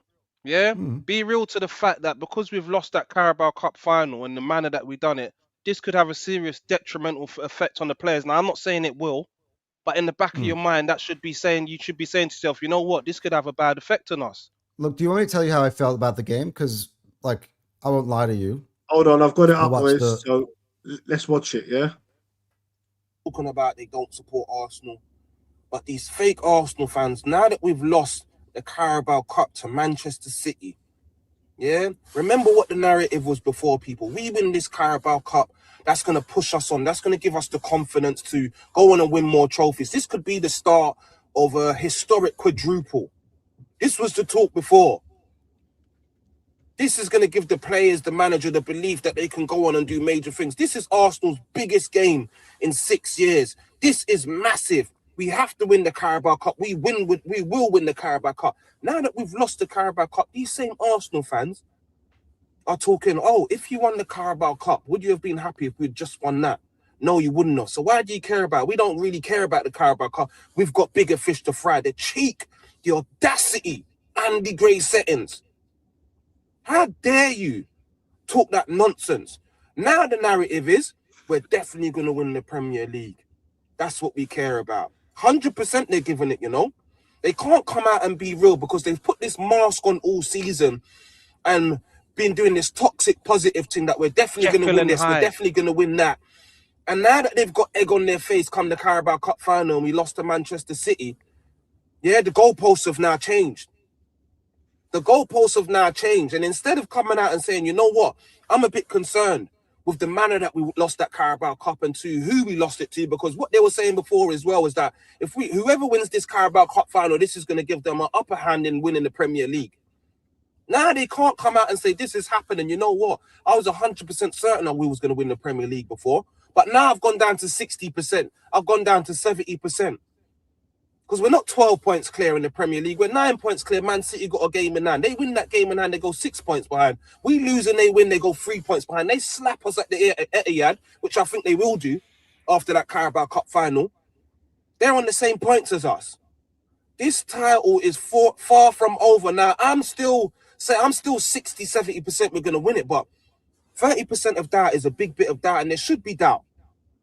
But these toxic Arsenal fans that have had this mask on all season, extra positive. I am a top Arsenal fan, I've believed all season. I've been back in the club. Why are you being so negative? Yeah?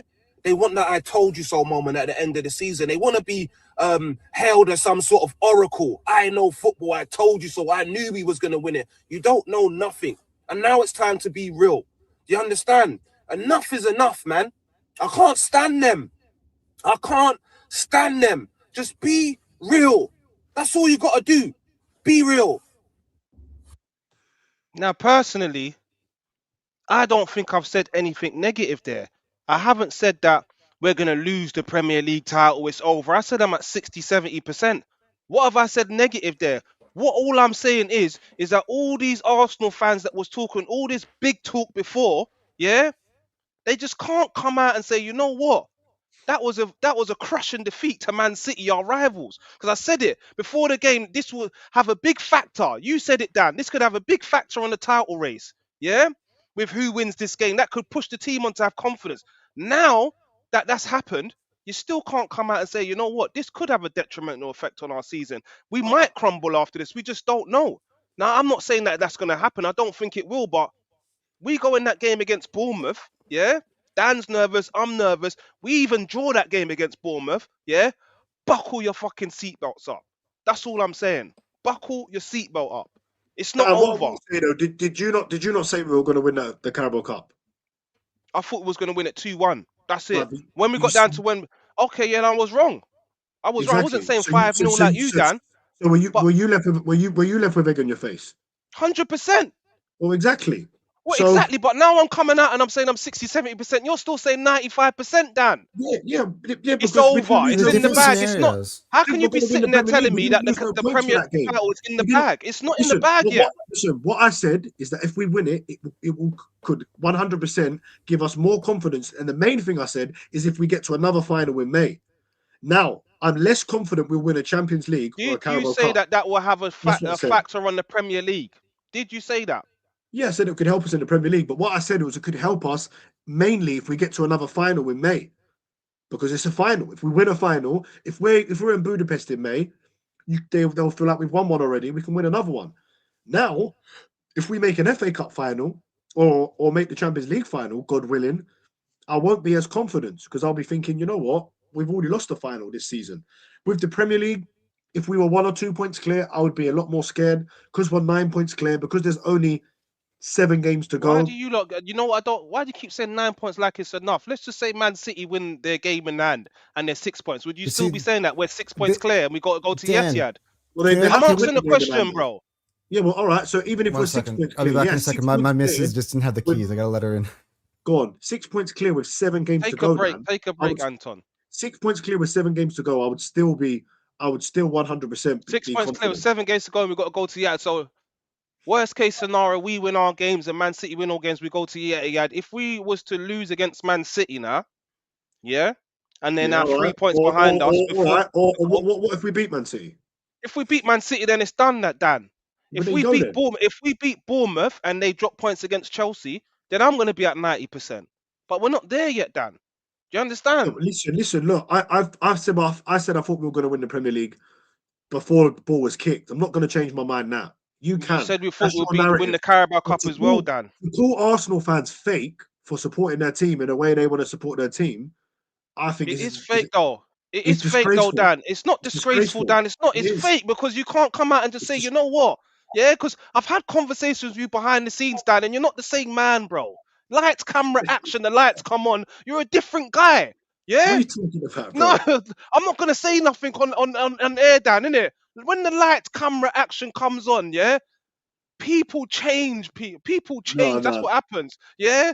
Positive, Dan, change when them lights come on. So I'm gonna let you, like I said, man. There's masks, you talk to me after a defeat. That's why AFTV is so popular. It's done so well because people are emotional after a defeat, after a cup final defeat. Obviously, straight after that, I'm gonna be in my feelings. I'm gonna be hurt. I'm gonna be thinking, oh. And listen, I said earlier on in the stream, I'm not saying it might not have a negative impact on us. It might do.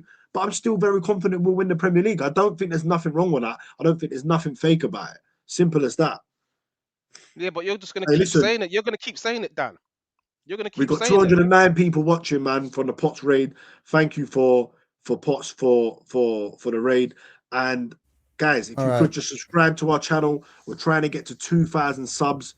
by the end of the season. So if you could do that, it mean the world to us. If you ain't gonna do it for me, do it for Realist Schooner, man. Please, big up, Yeah, and you man. know what? I'm gonna just big up AFTV as well. They get a lot of slander on our channel, man. But from my experience with AFTV, I haven't had no issues. Robbie's been good to man. Big up Cecil as well. So big them up, man, each and every time. And a lot of the content creators that I watch, i.e. your Turkish, your Troops, even Dan Potts. This is where I know them from. Curtis Shaw. Do you understand? So James, big up James, my man. yeah, Yeah, big up big up James, man. AFTV, Always man. giving people a platform. So don't look at all the negatives, people. Look, They do no, positive a things, lot, man. yeah, a lot of people don't like AFTV, but I don't get it. It's a lot of the negative fans that don't like AFTV. When AFTV blew up with famous rants from DT, from Claude, and people who thought very much like these negative fans that are in the That chat. are When they said, realists, man.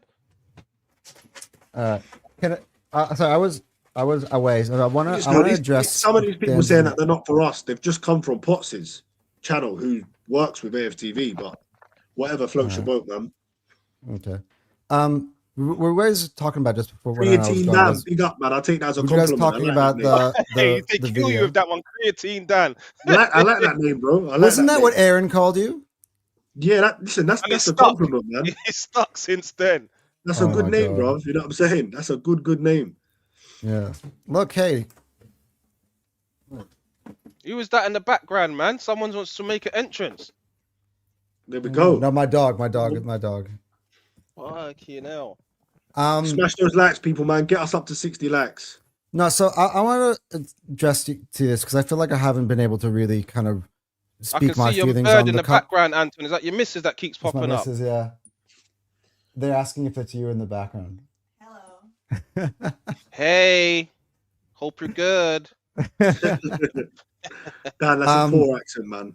Allow Yeah, I it, know. Dan. She's Allow also it. not American. She's Asian. Hey, but Darren yeah. Martin. He said that's not a dog. What, you guys? He wasn't even in the video, was he? No, because you said who's that in the background? You said, yeah, it's my dog. And he's like, Oh no, no, that's but not yeah, a dog. both, my dog and my missus. Yeah. Okay, so on the cup final, I was really upset with the cup final. Like, I never was gonna pretend like that didn't mean nothing. That hurt, bro.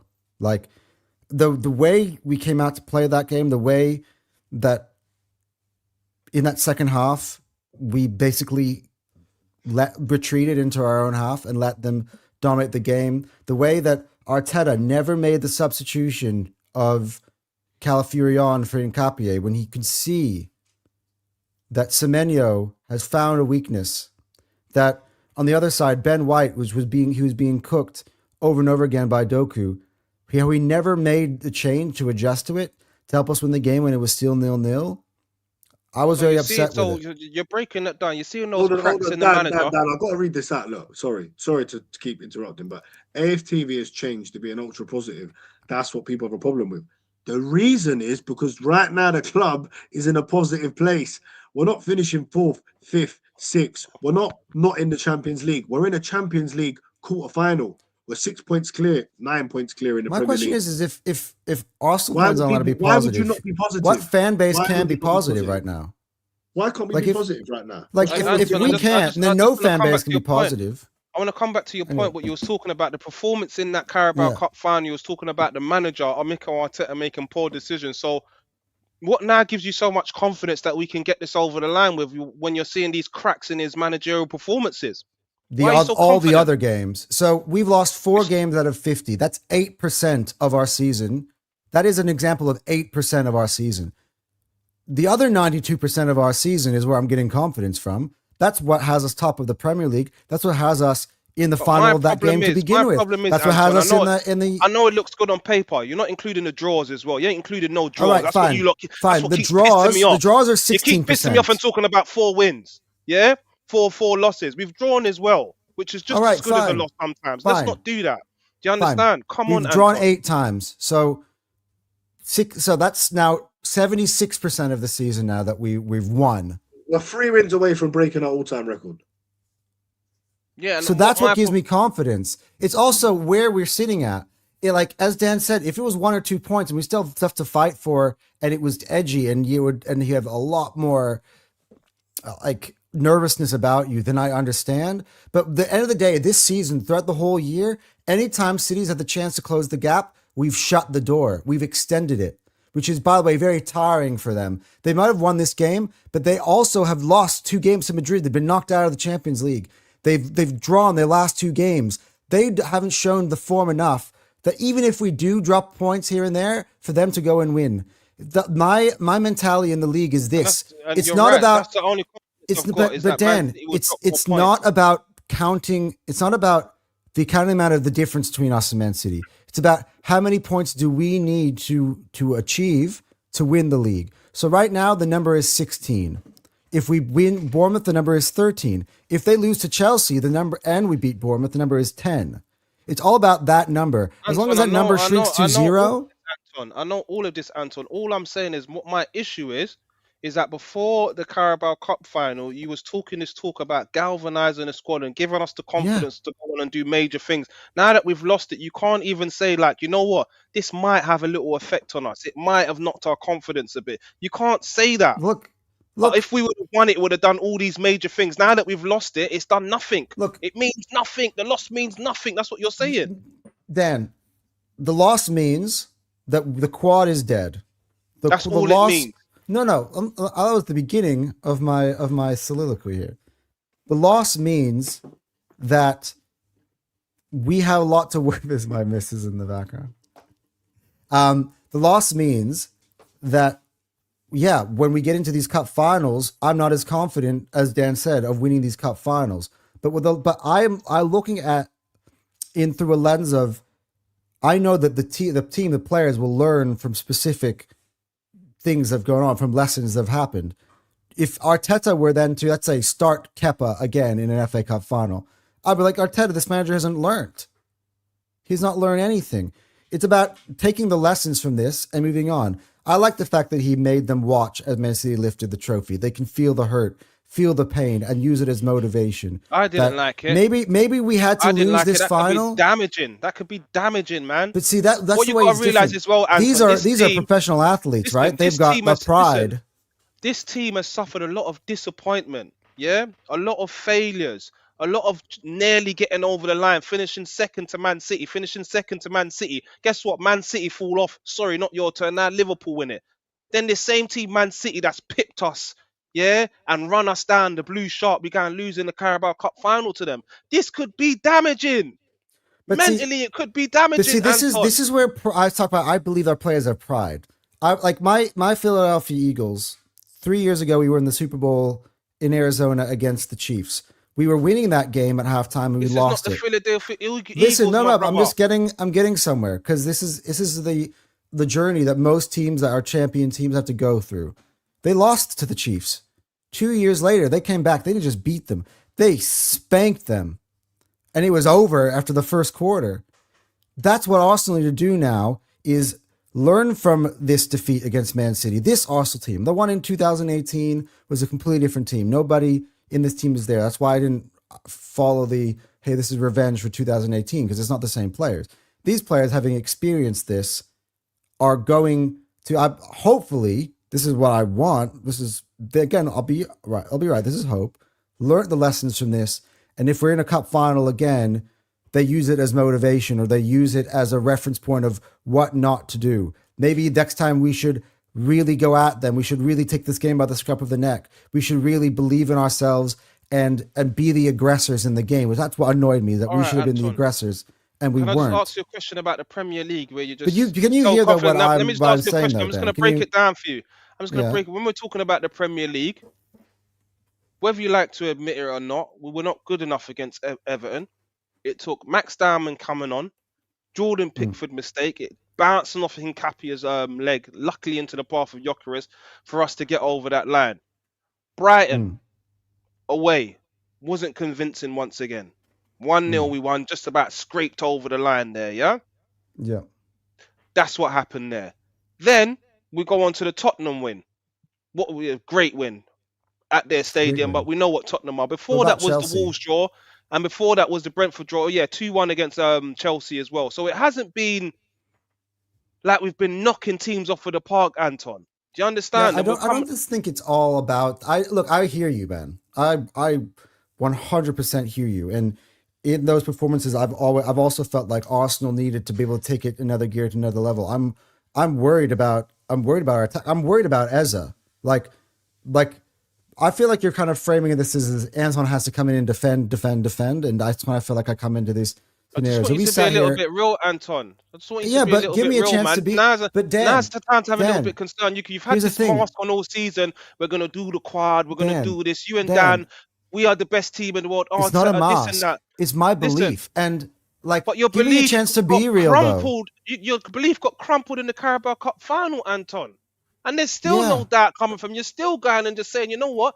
It's done. Because Dan, I'm the type of man who I don't drop my head, and I keep going until it's done.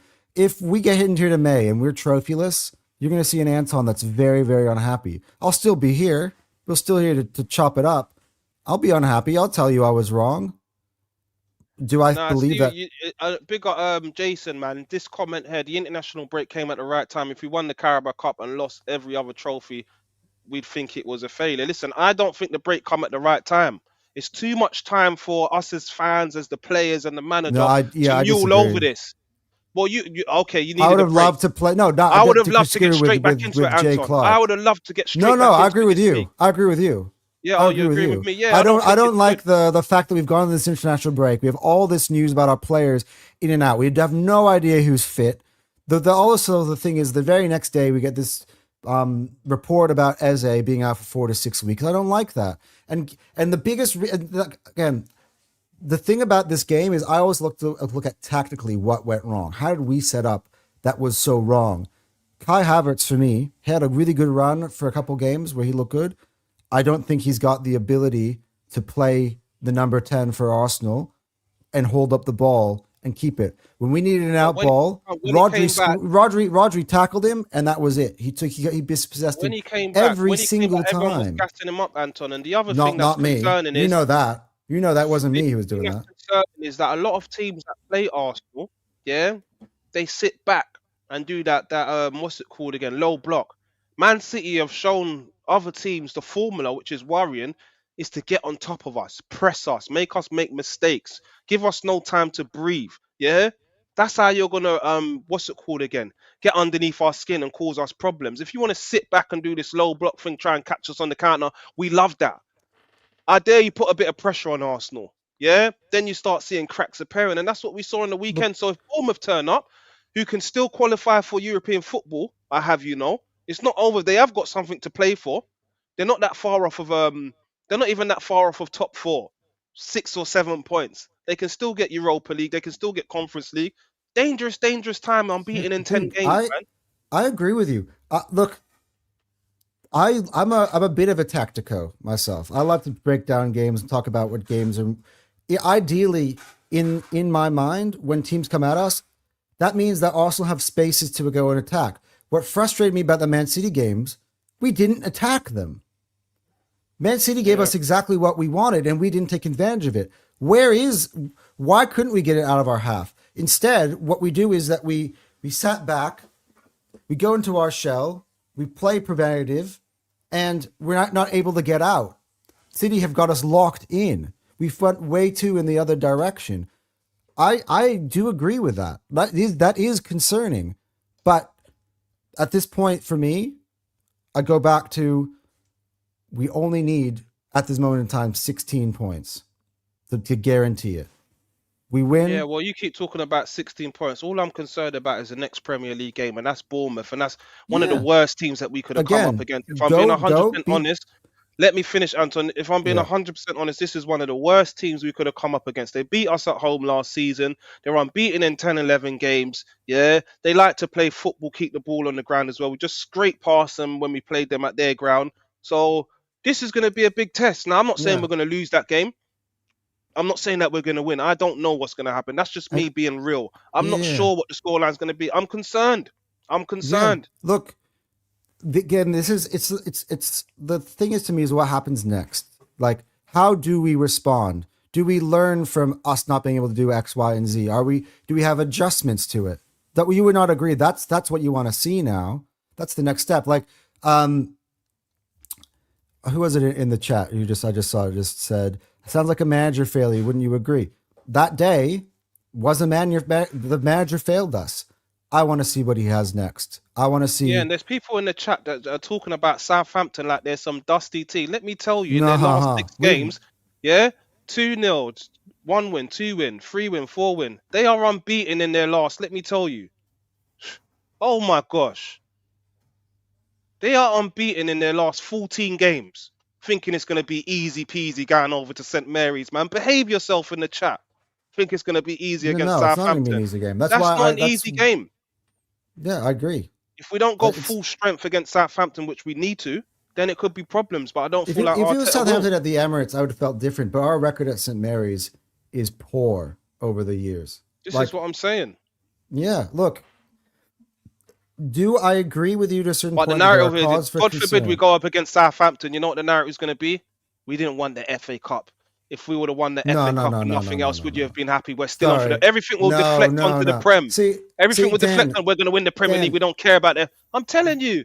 This is where you're going to confuse me with other people. I'm not saying that. I didn't say, by the way, that we have bigger fish to fry. I'm upset we didn't win the Carabao Cup. I'm still upset we didn't win the Carabao Cup. There's no, this wasn't important. It was fucking important, and we failed. I'm gonna be saying the same thing if we lose the FA Cup, right? I'm never changing the tune on that. Like, but do I see positivity where we can go ahead and we have a chance to win these tournaments? Yeah. And that's what we need to focus on doing. That's just the way I see.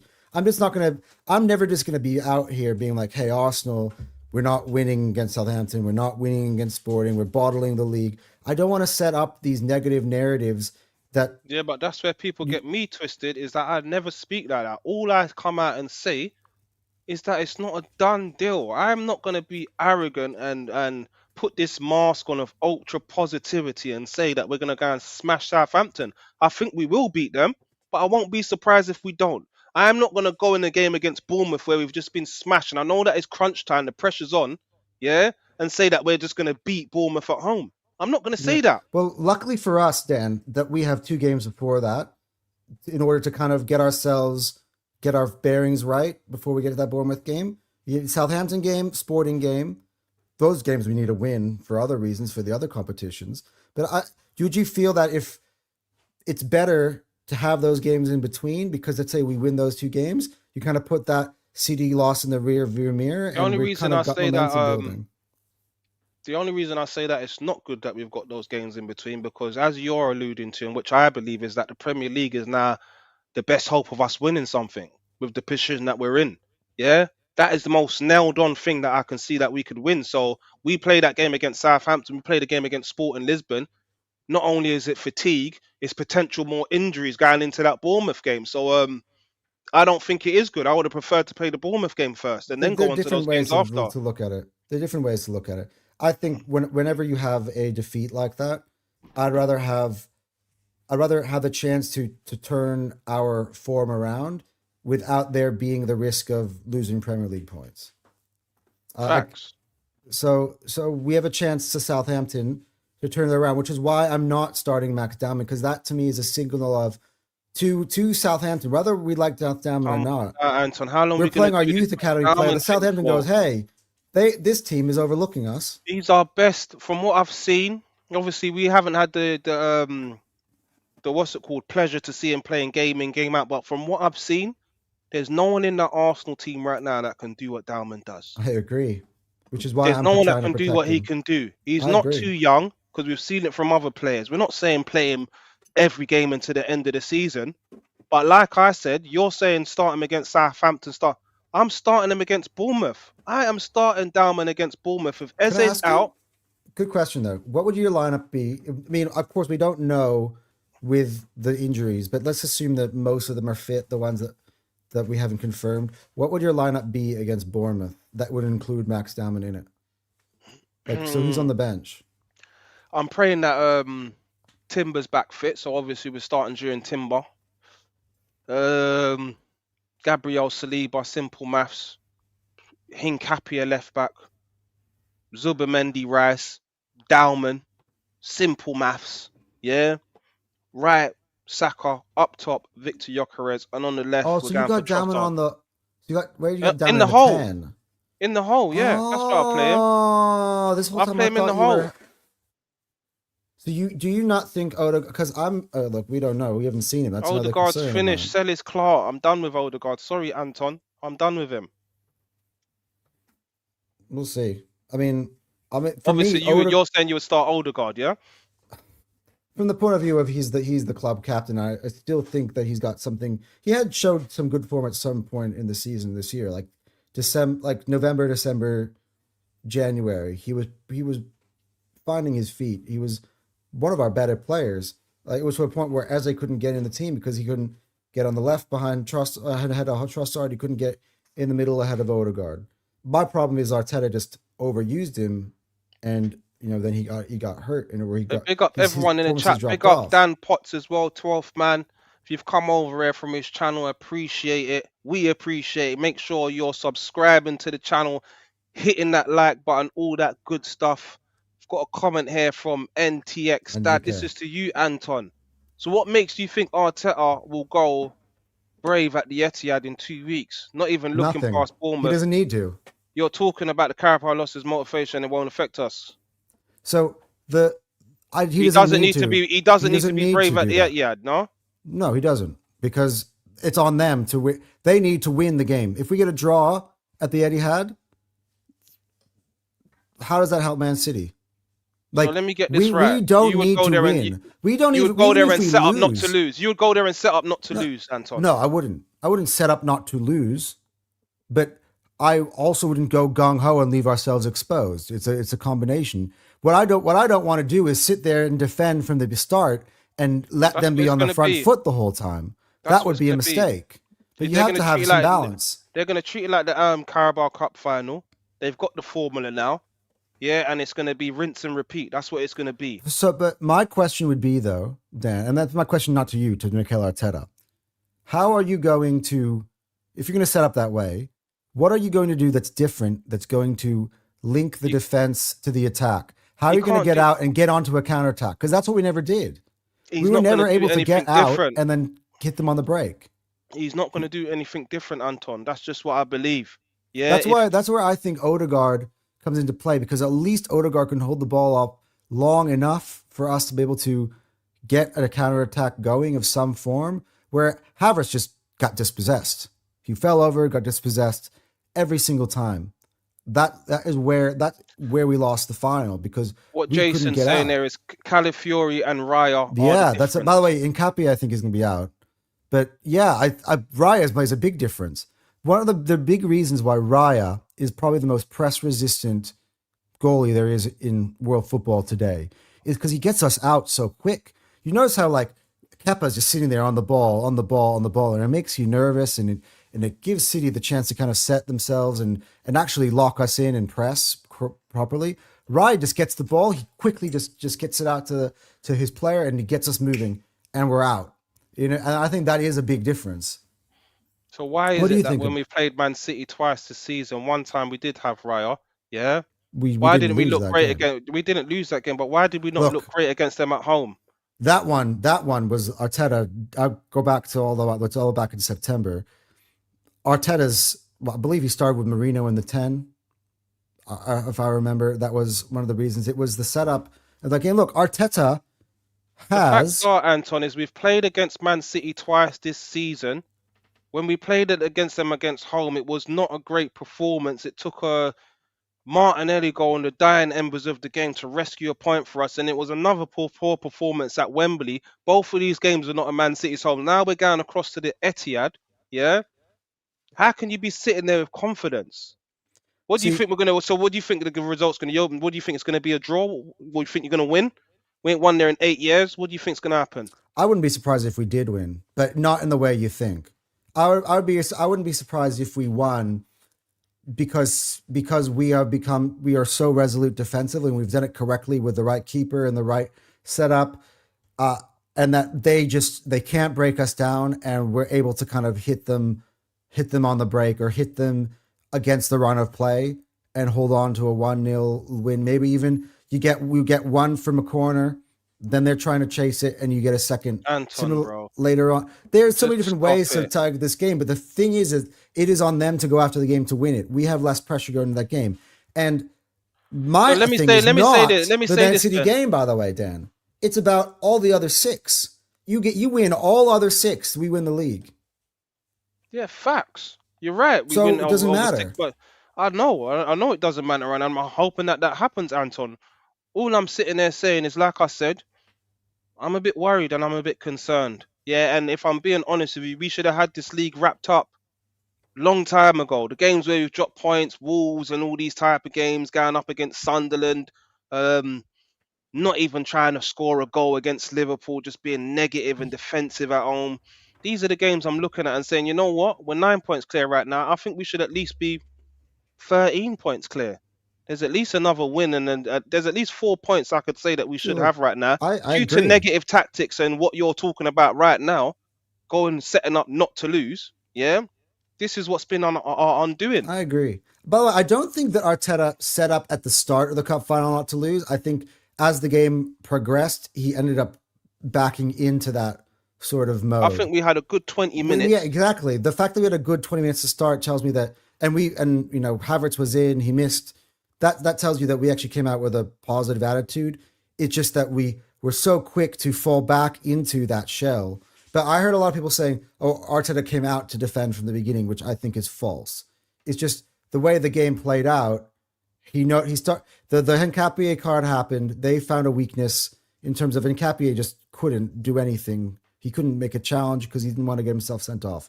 So then, you know what my prediction is for that weekend of football? Bournemouth and Chelsea, 2 draws. I think Arsenal are going to draw, and I think Man City's going to draw. perfect. That's what my prediction is. I don't think Man City are going to beat Chelsea. But That's see, what in I'm that predicting. scenario, then right, we've now ticked off another game, right? So their max now becomes now it's 85, 83. We would be on 71. We would need 4 wins to win the league.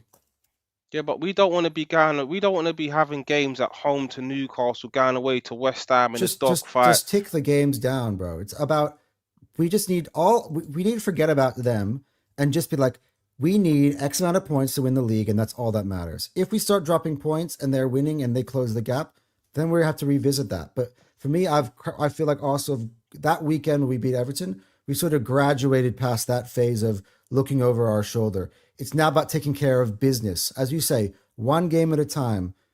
Bournemouth, let's win, right? Then you have that Man City game. I just wanted that out of the way, regardless of what that result is. I want it out of the way and focus on that last 5 games. You've got Newcastle, Fulham, West Ham, Burnley, and Palace. Win those, and it's ours. Facts. Well, I think every Arsenal fan is hoping for that, Anton. But I don't know, man. I don't know. I'm just that loss in the Carabao Cup finals left a bitter taste in my mouth. I believed that we was gonna win it. I was wrong, get it. unfortunately, and that's just kicked me back into reality as well. Once Yeah, again, man. I'm just saying to myself, you know what? Don't lose yourself again, Dan. Don't start jumping up and down, singing Jokeres songs again. Just calm down and just wait. That's what I'm on. I mean, I'm just look, waiting. to be fair, There's Dan, nothing like, wrong. There's nothing wrong with whether just we're keeping your feet singing on the we're ground. singing Jokeres songs or not doesn't change the results of the football matches. I what hear mean? you, man, but I'm just taking my time with it, man. Just take your time with No, it. dude, Take it and that's easy. fair enough. That's absolutely fair And enough. that Bournemouth game's a 12:30 kickoff as well. Nasty stuff. First game of the weekend. You know what? To be Jesus. honest, the fact that we haven't played for so long, I don't mind. I don't mind an early kickoff. I mean, for me, at least I don't have to get up at a ridiculous hour to watch that game. It'll be at 9:30 p.m. So I'm happy about that. So let's just say, Anton, I don't want to throw negative. If we was to, God forbid, same thing Okay. happen what we happened at home to Bournemouth last season and we lose, Man City, let's say Man City win, Chelsea, they win Okay. against Palace, they go 3 points behind, and then they beat us at the Etihad. What would you then be saying? I know what you'd be saying. I'm still confident with the games that we've got left and Man City have got left that we're gonna get over the line. That's what you're gonna be saying, isn't it? Damn it. You know it, Anton. That's what you'll be saying, bro. I know you will be. Well, let me do Because even me as a negative fan, if it did get to that and we was on the same points and we lost to Man City, I'm not gonna be talking about it's over.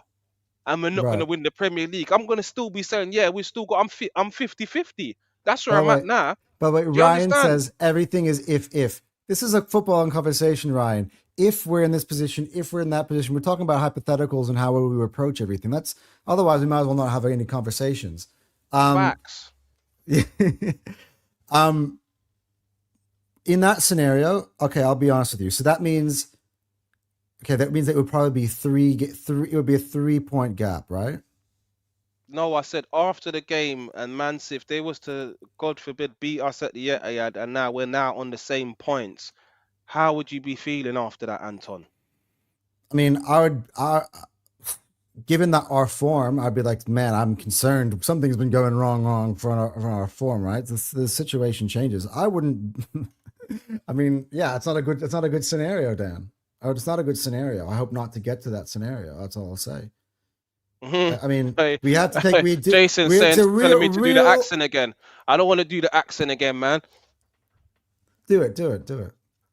I could do your accent. So Anton, when we're talking about the Southampton game, would you be going into that game full strength, or would you be dropping some players thinking about the Sporting Lisbon game? What would you be doing for the Southampton game, Anton?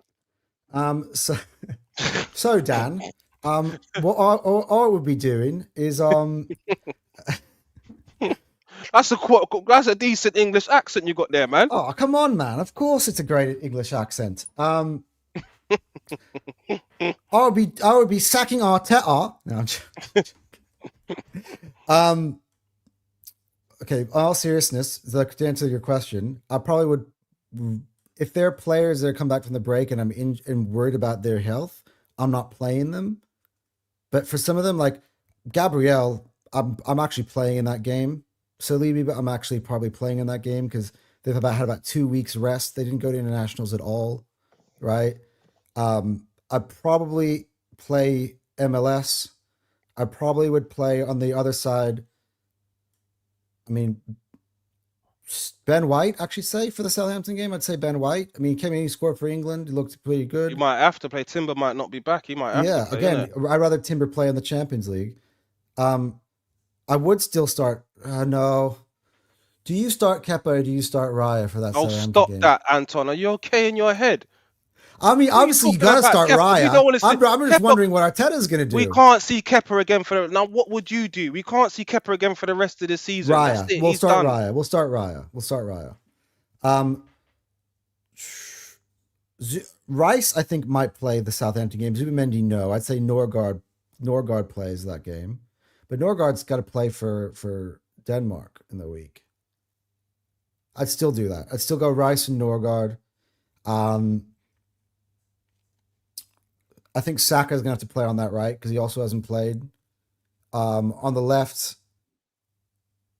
Trossard also didn't go with Belgium, yeah? Trossard. You know what? Max Dowman is not a bad shout. Because it's got to be... I'm not starting Havertz in that game. I'll probably start him up front, actually. Because he's... Yeah. No, Gyökeres would have probably just come off of playing a final. Like tomorrow plays, right? So, I'll probably say Havertz up front, and then I say Odegaard's back and play him in maybe I'll take it back. Maybe Dowman does start. I'm actually starting to think it makes sense. With all the other players that I've just put in that team, then maybe Dowman does start. So you're going for Dowman? Yeah, actually, yeah. Because I don't know what Odegaard... I can't say he's in my starting 11. I don't even know where the fuck he's been for the last month. And a half. This is right. And is there not, what's it called again, getting up to game time? I think with Odegaard, even if he's coming back into the squad, you want to start bringing him on 60, 70 minutes, get him some game time. That's how I would do it with Odegaard. For me personally, Anton, with this game here, I'm going full strength. I'm not here to play no games. Yeah, that's it. We need to bounce back, especially we can't afford to have that loss against in the Carabao Cup final and then get dumped out of the FA Cup straight after as well. That cannot happen under any circumstances. Yeah, agreed. We need to go full strength. And I'm not saying we got bigger fish to fry. I'm not saying that now, and I will not be saying that then. Let me know in the comments what you would do. But me personally, I'll go full strength. I ain't got to tell you the team. Everyone sort of knows what the full strength squad is. I'm going for the full strength side against Southampton. They're But unbeaten in 14 games. question though St is, Mary's. if Nkapie is not available, does full strength for you have Calafiori? It has to be Calafiori. There's not much difference for me with Okay. Calafiori and Hincapie starting. And I think the way that Hincapie got cooked in that final, But see, he might need a is break. so tactically, this is what annoyed me about him not making the Hincapie switch. If you notice that we're lacking control in midfield without Eze, why did he not use Calafiori rather than Hincapie? Because Calafiori gives you extra control in midfield, and He's I feel like better there was a going massive forward. oversight. He's better going forward, but he's not as good defensively. So what Like do if you Eze do? was starting in the 10 and he was fit, yeah, and Hincapie made sense. But the minute you knew that you're going to lose control in that midfield, you had to play Calafiori at left back. Yeah, we've got a good question here, Anton. Question to both of you. Would you take a draw versus City now? Yes. 100%. Definitely. I'll take a draw because call me negative, I think we're getting slapped at the Etihad, unfortunately. That's what I think is going to happen. So 100% Look, I'll take the draw. If here's this, right? Your scenario of Chelsea draw at the Bridge and we draw at Bournemouth, right? We draw that and then we draw the City game. I think the league is done, even with two draws. I'll be a lot more confident then if that happens. Even if we've dropped 4 points of our next 6, and the gap is still what it is now with 5 games to play. No, yeah, we'll have to see what happens, Anton, man. But yeah, we're gonna start wrapping up soon, guys. Thank you for everyone that's watching. Make sure you're hitting that like button, subscribing to Gooners Therapy. Big up Positive Dan. He was here, but he was live, and then him and his delusion and loudmouth woke up little man. Yeah, do you understand? Even his son knew that he was just talking nonsense. So I'm trying to say, he woke up, he was like, Dad, stop talking nonsense, man. All that delusion, stop it. No, I'm joking. Big up big Dan, up Dan, each and and every time, big up man. his My kids. guy. And big up his little ones as well, man. Each and every time, man. But yeah, so gone through the Southampton game, and then the Sporting game. Are we going full strength for that? Yeah, with Victor Gyökeres up front. I'm telling you, I'm feeling so. When I've been wanting this for him, because, like, Dan, I'm gonna bring this one to you, right? So we know that he's been struggling overall this year in the Premier League, right? But where was he not? Don't bring up that UK game in the hat trick. Please don't bring that up. Where was he not struggling? Where was he not struggling? Where did he score 100+ goals? In what league? In the Portuguese league. Right, where are we going? Where are we going to next Wednesday night? We're going against his old team, and he didn't score no goals against the top 5 or top 10 teams in the league. So He scored against Benfica. He scored against Benfica, home and away, and he scored them in the cup final. Yeah, I don't know, man. Big up DG, says I agree. Must go strong. Yeah, facts. We've got to go strong in that FA Cup game. We cannot, under any circumstances, risk losing, and not just losing another game, just throwing away another cup. Look, at the end of the day, we've got 15 games to go if we make the final of both the Champions League and FA Cup. Give it all in those 15 games, whatever. Maybe the fact that they're all getting pulled from their international team is like, this is your rest. You've got your rest. You've had 2 weeks off. Let's finish the deal. Let's get this over the line. That's all Hammers it's about. Football. I asked earlier, what do you make of the 11 players that returned to Arsenal with injury, fake or real? I'll some fake, some real. Yeah, some fake, some real, because we knew that some of the players were already injured. In Eze and Odegaard, Hincapie, that looks like a legitimate injury from what you're saying, Anton. Legitimate. Madueke left in a knee brace. I think, yeah, it's a mixture of both. But there's also an argument to say as well that Arteta's levels is lower to the England team's level when they're looking at injuries, the physio team. So for England, they're looking at them and saying, yeah, you're not fit enough. But then there's an argument to say that Arteta likes playing players when they're in the red zone. So they might have turned up to England and said, the physios might have said, "Raw, you can't be playing right now. You've got this knock, you've got that knock. When it your comes to thighs medical tight, stuff, your hamstrings tight. No, we can't play you." But with Arteta, it's a when it different comes to story. medical stuff, it's so hard for us to be able to like know what is and what isn't real. All I'll say is big up to Thomas Tuchel, because he's been a club manager and he understands being on the other side of it. And he's been in a Makes sense. title race with Bayern Munich. All that cost you the league and cuts because of the injuries. Even if we didn't have injuries, I'd say no, because the whole year we've had them and we're still in the position that we're in. listen, all we've got to do is beat Bournemouth. That's the key game here. I'm sorry to say this. Well, I'm not sorry to say it. I can't see Man City beating both Chelsea and Crystal Palace. They're going to drop points in one of those games. If we beat Bournemouth, Can I pick up we're nearly there, Do you have guys. cities fixtures though, Dan? Because I want to look at them and say which ones I think that I can point out to you which ones I Listen, think. I might be wrong. But it's because Manchester City have been so inconsistent all season. And I've said they've gone into games and I'm saying that's a win for Man City, easy peasy. And they've proved me wrong. So we don't know what Man City's turning up. But like we said before, the in the Carabao last day of the Cup. season, they've got to play Villa. They've also had to play Bournemouth away. They've also got to play Brentford, who's fighting in the. They've also got to play Everton away. I mean, Everton just slapped up Chelsea. Yeah, these games are not looking easy on paper, but we said it before the Carabao Cup. A win like that can really galvanise the squad and push them on to believe. And if it's one team that can do that, it's Man City. We've seen it in the past, but like I said, just beat Bournemouth. We beat Bournemouth. I do not see Man City beating Chelsea and beating Crystal Palace. But if they do beat... wait, I want to write this down. Arsenal beat Bournemouth next week. Negative Dan says that Arsenal are winning the league. Yeah, that's what I believe.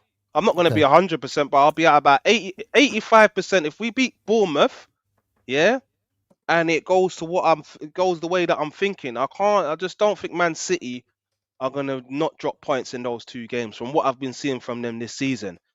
If they go ahead and they beat both of those teams and they beat us and then they go 3 points behind us, it's squeaky bum time, bro. That's where it is. Pause. That's where it is from there. I'm telling you, it's a problem.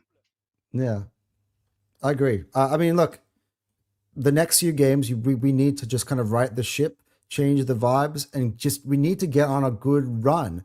Finish the season strongly. That's the end of the day. We can sit here and prognosticate what's going to happen, what's not going to happen, all we want to until the cows come home. But it's really about what happens on the pitch. And these players, they need to respond. They need to show that this is my thing, right? This is why I'm not going around and looking for negatives, because I'm like, all right, Arsenal players, I've been backing you the whole year. Prove me right. You know, respond. facts. I want to see what you have. Yeah, like when you said, I don't go back to negatives. I don't go back to negatives. It's hard to not be real after we've just been slapped in the Carabao Cup final. Dude, you should have heard me. Now I've got to be the shit I was saying, Dan. Shit I was saying to my dad. I can bring my dad. He'd love being on this show. The shit I was saying after the cup final, I was running away from it. I was fucking pissed. This is what I'm saying. And then I'm going into a game against Bournemouth at home when I've seen Arsenal scrape past Wolves at home and lose to Man United at home and have other bad results at home. So I'm not just going to say, yeah, we're just going to slap Bournemouth when they beat us at the Emirates last season. I'm not saying we're slapping Bournemouth either, by the way. I don't see enough right now in our attack right now to feel confident enough that we're slapping anybody. Do I believe? And this is what I'm trying to say. And you know how you know it's not an agenda? Because on the other side of the other side of the knife, I'm saying I can't see Man City beating Chelsea and beating Crystal Palace. Yeah. Is that negative? Right. Is that negative for me to say? Right. I'm just being Which real. is why I think up and down, we're both going to drop points of the season, but I don't think it's going to be enough for them to win. They need to win 8 of 8. They need to win 8 of 8. Facts. If they don't win the league, even if they beat us. But yeah, Anton, we're going to wrap them up. Let people know where they can find you, your channel. It's at Fire Them Cannons. And tonight on this network, as well as mine, we're multi-streaming. We're going to have the Dan and Anton show. I've got... What time is that English time? Because you're in Australia. You said tonight. You're not on tonight. We're English time. To you in the morning. I believe it's 10 a.m. So Anton and Positive Dan will be here at 10 a.m. on Gooners Therapy for what they call the Dan on Anton show. I'm sure that's going to be electric. Yeah, and that will be good way to start your morning. Play it when you're driving to work. Play it when you're at work. When you're chilling at And home working the from title home. of the show, not to give you a spoiler, is "Can Arsenal still win the treble?" As you expect, nothing different from an Anton and Dan show. So, Well, we know what you're going to be saying. Flipping out. They're at 110%, Anton and Dan. The treble's coming. Do you understand? so In fact, they still Dan, that's believe what the you need. quadruple. Dan, They still that's believe the what you're looking at. quadruple. That's where That's where you're not seeing it from the other side, right? We goes from quadruple to treble. If we go out of the FA Cup, can we win the double? Like that. That's just the way it is. Like you can see it. No, Hey, fact. look, these guys are slipping. But I I'm think like, you, hey, I'm I just think holding you, on and to. I think you and Positive Dan think that we won the Carabao Cup. That's what I think. No, That's how definitely. lost you lot Fuck. are. Yeah. Fuck my! I can't get that Carabao Cup out of my head, bro. I definitely know we lost that game. Fuck me. Stupid Nico Crazy O'Reilly. stuff, I can't man. even watch him play for England. I'm like, this guy is in my nightmares, bro. Well, yeah, man. Let's stay positive, Arsenal fans. Let's not be negative and let's not be deluded. Let's just stay somewhere in the middle. Let's stay grounded. Let's all stay united. And let's win this Premier League title. Obviously, get over the line against Southampton, Sporting Lisbon. And hopefully, fingers crossed, it will be a good end to the season. 22 years of pain. And we're going to leave it there, man. We're going to leave it on positivity. That's where we're going to leave it tonight, man. Subscribe to the channel. Make sure you put those bell notifications on as well. And yeah, man, love for watching. Appreciate it. Big up.